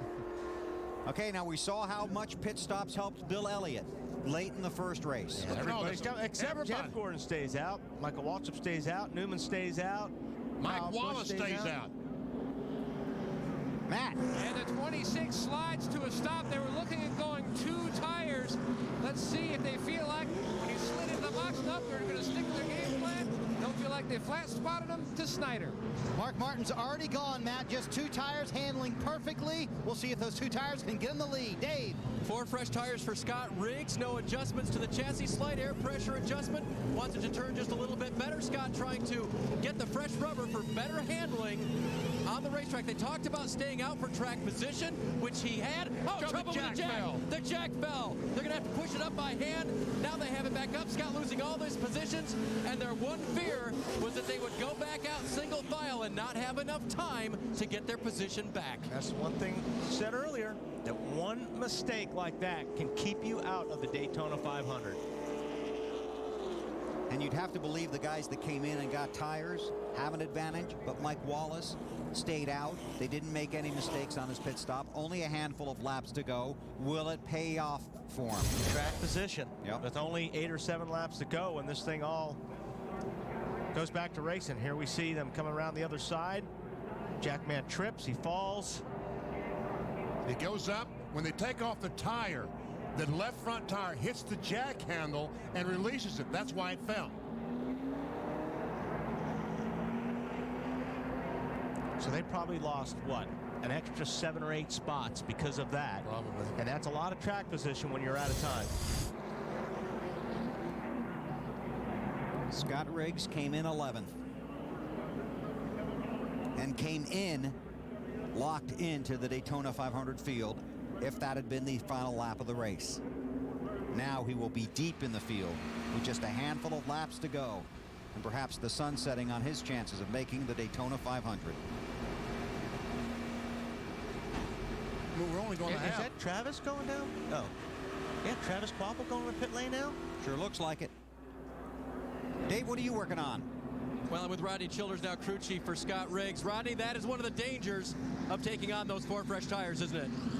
Yeah, the way the racetrack is here these days, you about got to take 4 or you're just going to get beat. So, had a mistake there. Hopefully we can come back from it and get in this deal. All right, Matt, let's go down to you. And with so few laps left, Mark Reno talking to his driver, Mike Wallace, on the radio. Now, they stayed out. The main reason, Mark told me, was because of what happened to the 10 of Scott Riggs. That was their worry. So Mike not really saying much about the race car. So your man a little nervous? Yeah, he's been talking a lot. He's helping on our strategy. Most of which entails going down and making sure nobody passes us. I don't know. We're just have to see what happens. We got a good starting position and got a lot of good cars between us and the next transfer car. And he'll just adjust his mirrors up and we'll do the best we can. That's what he'll have to do, running in the 5th position. Dave? Hey, guys, just getting the last bit of information on the 32 there. Travis Kvapil had to come back down pit road because a hood pin was out. I asked how did it come out, and they don't know. They did not raise the hood on that stop, so somewhere on the track it popped out, and the official said you got to come in and put that baby back in. That's unfortunate. Really? Those are normally snugly in place and then taped down. And there's a lot of them these days, too, so... So they put the hood pin back in, and that does change the complexion because that puts Travis, who was racing for a transfer spot, at the rear of the field. And having to revert back to his speed. Right. To get in the Daytona 500. All right. And he will be in the Daytona 500 either way, but it changes the complexion of the guys racing up front. Be 6 to go when they get the green flag. Right now, Mike Wallace, and from nowhere, Kirk Shelmerdine in transfer positions. That's rolling the dice. Well, I'm telling you. And why not? I mean, that's what you got to do. Especially in Kirk Shelmerdine's position. 6 laps to go. And now Kirk is going to get, these guys are just going to go by and bring him back to these other cars. Kenny Wallace, Robbie Gordon. Shelmerdine in the 27. Longtime crew chief for the late Dale Earnhardt. That's Mike Wallace. Really doesn't care about those guys going by him. He's Problem is, if one of those other guys is in that line, like Kenny Wallace. Wallace 14th on the restart. That's Mike in the 09, trying to get in line. Kyle Petty in the 45. Mayfield now on the bumper of Mike Wallace. Shelmerdine trying to hook on to Bobby Labonte and get towed to the front. 5 to go. Kyle Petty in 45. Trying to get by Mike Wallace. There comes Kenny Wallace. Kenny Wallace on the low side, now pulling up to the back of Kirk in that 27 car, and he goes to the inside, makes it 3 wide. Oh, he's getting squeezed down there. Kirk's going to make that car as wide as he can. Yeah, it needs to. This is for everything right here, for a spot in the Daytona 500. Got to get a little dirty at this point. Mike Wallace in the 09. It goes Robbie Gordon on the high side of the 7 car. It goes by Kenny Wallace, and that would put Kenny out of the Daytona 500.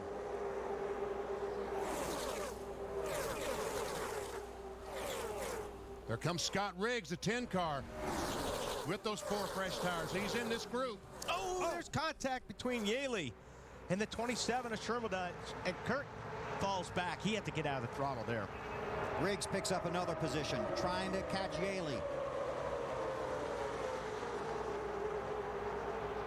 Wimmer, the 4 car on the high side, going to take the spot away from Riggs as well.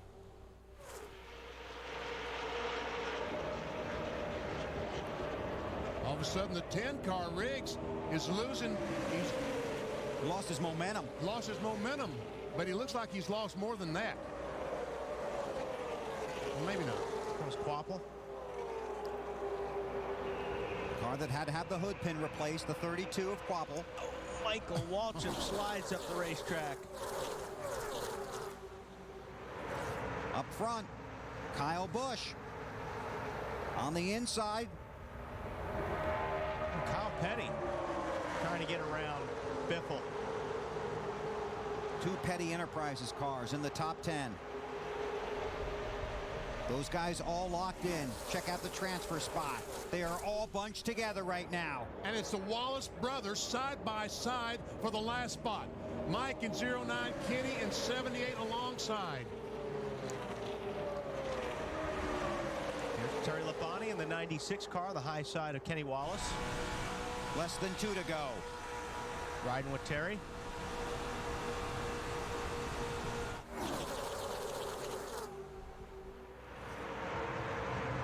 Wow. Yeah, that's what I was just thinking. White flag, get all you can, bud. Robbie Gordon on the bottom. You got the 09 car, Mike Wallace, right next to his brother Kenny in the 78 car, tucked up behind 29 of Kevin Harvick. And there's Riggs on the bottom. Coming to get the white flag. Well, there's somebody sideways. J.J. Yaley. Yellow is out before the white. Looks like Travis Quapple went screaming down pit road.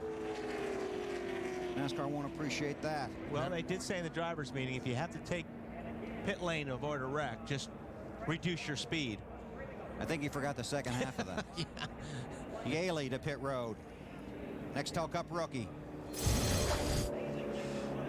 Well, there he is on the high side. He just comes down while the other cars were going up, and there was contact, and that Stremme in the 40 car got sandwiched.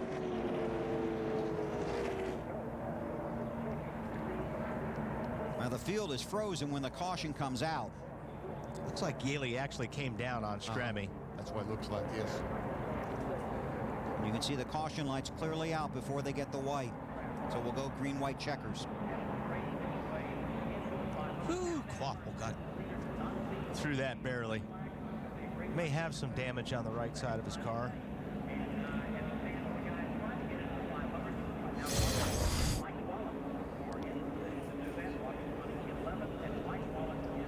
NASCAR reporting that the 32 did decrease his speed. No penalty. Now then, how they line these cars up for 2 laps to go is going to be critical. And I don't know how you figure out when the field is frozen who's in front of who, but that's NASCAR's job, and it's going to be crucial. There are 18 scoring loops around the track. The scoring reverts to the last loop you passed. So while you may be in front when the caution came out, if you weren't at the previous loop, you will be put behind the other car. Because they've got to get it there. You see there is some damage on the right side of that 32, Wally. And they've got to get it right for this restart. Yeah. Yes, they do. They also have the use of video replays to determine where the cars are at. And that's the thing about the green-white checker here, BP, is one of these deals, it takes a lap and a half to get up to speed. So it's so hard to make a pass on a green-white checker on a restrictor plate race because it takes forever to get to top speed. Oh, by the way, Jeff Gordon's leading. Yes. Kyle Busch is second, Mark Martin is third. Jeff Labonte continues a great run in fourth. Then it's Biffle, McMurray, and Kyle Petty, Casey Mears, Ryan Newman, and Michael Waltrip. Now, just to clarify, NASCAR only uses video at the end of the race, just like the situation we had at Talladega last fall.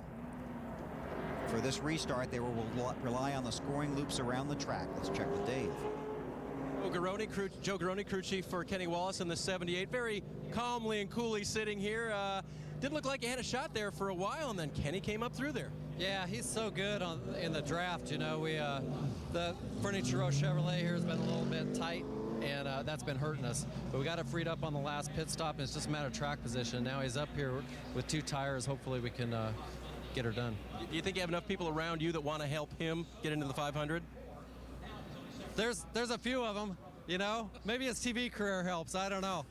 Well, that could be. I don't know. He's got a lot of TV going on, but after that last caution, too, you realize you got to go back behind the 10, but that's scoring. You're okay with that? Yeah, well, there's nothing we can do about that, yeah. I mean, with the segments the way they are, it is what it is.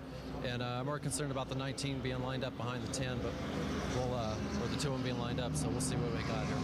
It's a very good point there. Remember, the 78 couldn't get around the 19 earlier, and now that's a teammate to the 10 car he's trying to race. Alan? Oh, there we go. Hey, Dave, just a little note here. The guys up front in the top 2 spots, those that did not pit under that last caution, they're very tight on fuel to the finish of this. Just something to watch in these final couple laps. In fact, Michael Waltrip just came in and topped off, put a little fuel in his car to have enough to make the checkers. Gave up the 10th position to do that. And we're going overtime. That's right. These 2 extra laps, or these extra laps that we're running, might mean something for fuel. Well, we've already completed 61, the race scheduled for 60. And let's go back and talk about the 19 and the 10. Jeremy Mayfield, longtime driver for Ray Evernham. Scott Riggs coming over to join Evernham Motorsports this year. So they are teammates. The one advantage they have is the 78 is between the 2, between the 19 and the 10. That red car is Jeremy, because you know if he can, he will push that 10 car into the 500. Yeah, well, Mayfield is going to make a move. And wherever he goes, whether it's on the inside of Kenny or the outside, Scott Riggs will look in the mirror and move in front of the 19 to Jeremy Mayfield. Alan? Yeah, the question is whether Jeremy Mayfield can keep up to help out. Mayfield has struggled with the front end of his car the entire race. It's the reason we really haven't talked about him much this entire distance. A tight race car.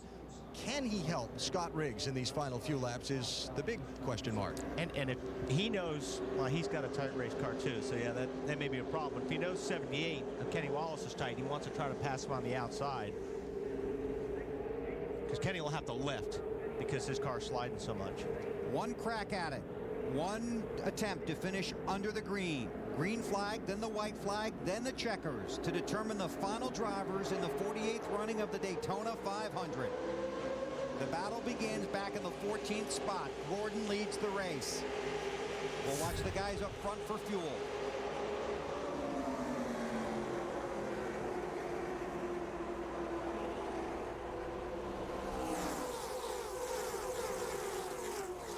There we see Scott Riggs and Mike Wallace nose to tail for that last spot in the Daytona 500. Neither of these cars has qualifying speed to fall back on. Wallace in the 09, Riggs in the 10. And Kenny Wallace in the 78, the other player. Robbie Gordon in the 7 is locked in, but he can lock out one of these other racers by finishing in front of them.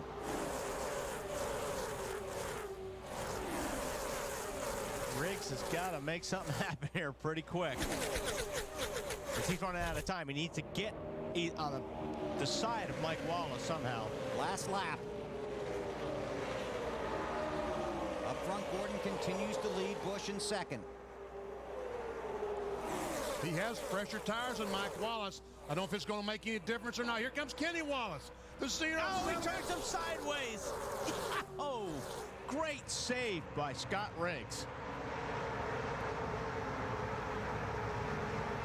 Dave. Moments ago, Kenny Wallace radioed, I can't get to him. Then he got a big draw down the front straightaway, got all the way to the 10, got through the 10. Through 3 and 4 for the final time.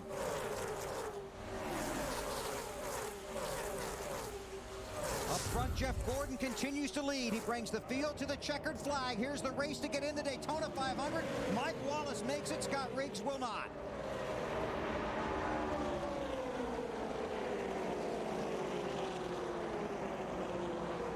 Unofficial results. Wow. Mike Wallace unofficially 12th gets in. Scott Riggs 13th. Kenny Wallace 14th do not.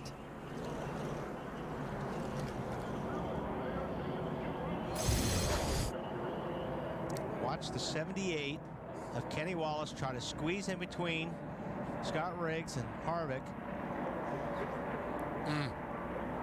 I don't think Riggs ever got out of the throttle. I don't think he did either. I think sideways he just nailed it. And Harvick didn't. He just squeezed the throttle. Outside.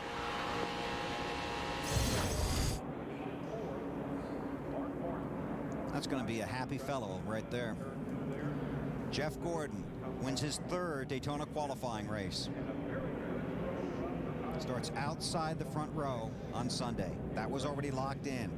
Told us in the pre-race show, wanted to get up front, stay up front, finish up front, and he did. Unofficial results. All these drivers locked in. Robbie Gordon got in by virtue of what occurred in the first qualifying race this afternoon. Mike Wallace is in. Good run from those guys. I mean, been in that position, and it's a tough deal to go through.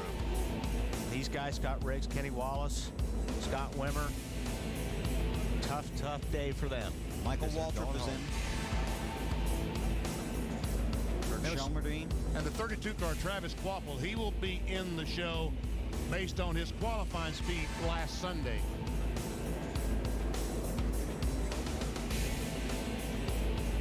And I'm hearing that Kirk Shelmerdine may be the last car in on time.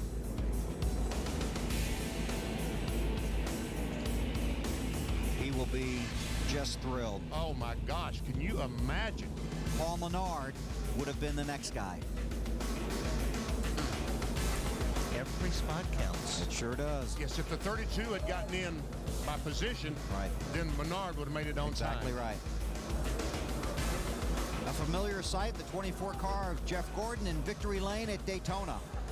It's where he wants to be on Sunday. He's won it 3 times.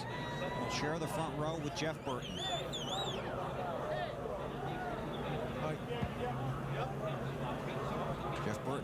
Jeff Gordon rather, taking off the wheel. Getting ready to climb out in Victory Lane.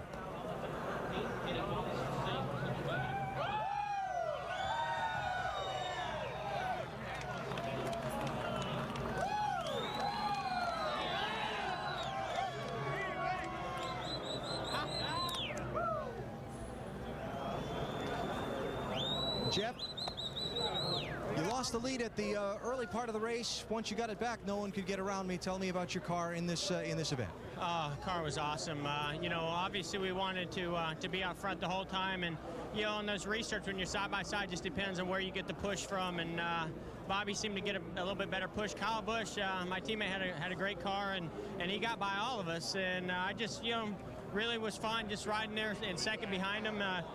I was hoping for a green flag pit stop, but glad we got a nice pit stop in there anyway, and the guys got me out first. That's probably what won the race. Of course, it didn't help to have my teammate there pushing me from behind. Even though that young guy, he's so full of you know, just enthusiasm and that youthfulness that you never know when he's going to pull out and pass. He's awesome. I want to thank DuPont and Chevy, Monte Carlo, GMAC, Pepsi, Quaker State. We've got some new folks on board, Nicorette and Sparkle with GP. So I want to thank them all, but I know I can't. Yeah, time short. Right. See you Sunday. Thanks, Jeff. Marty. A dejected Scott Riggs walking from the car, walking me through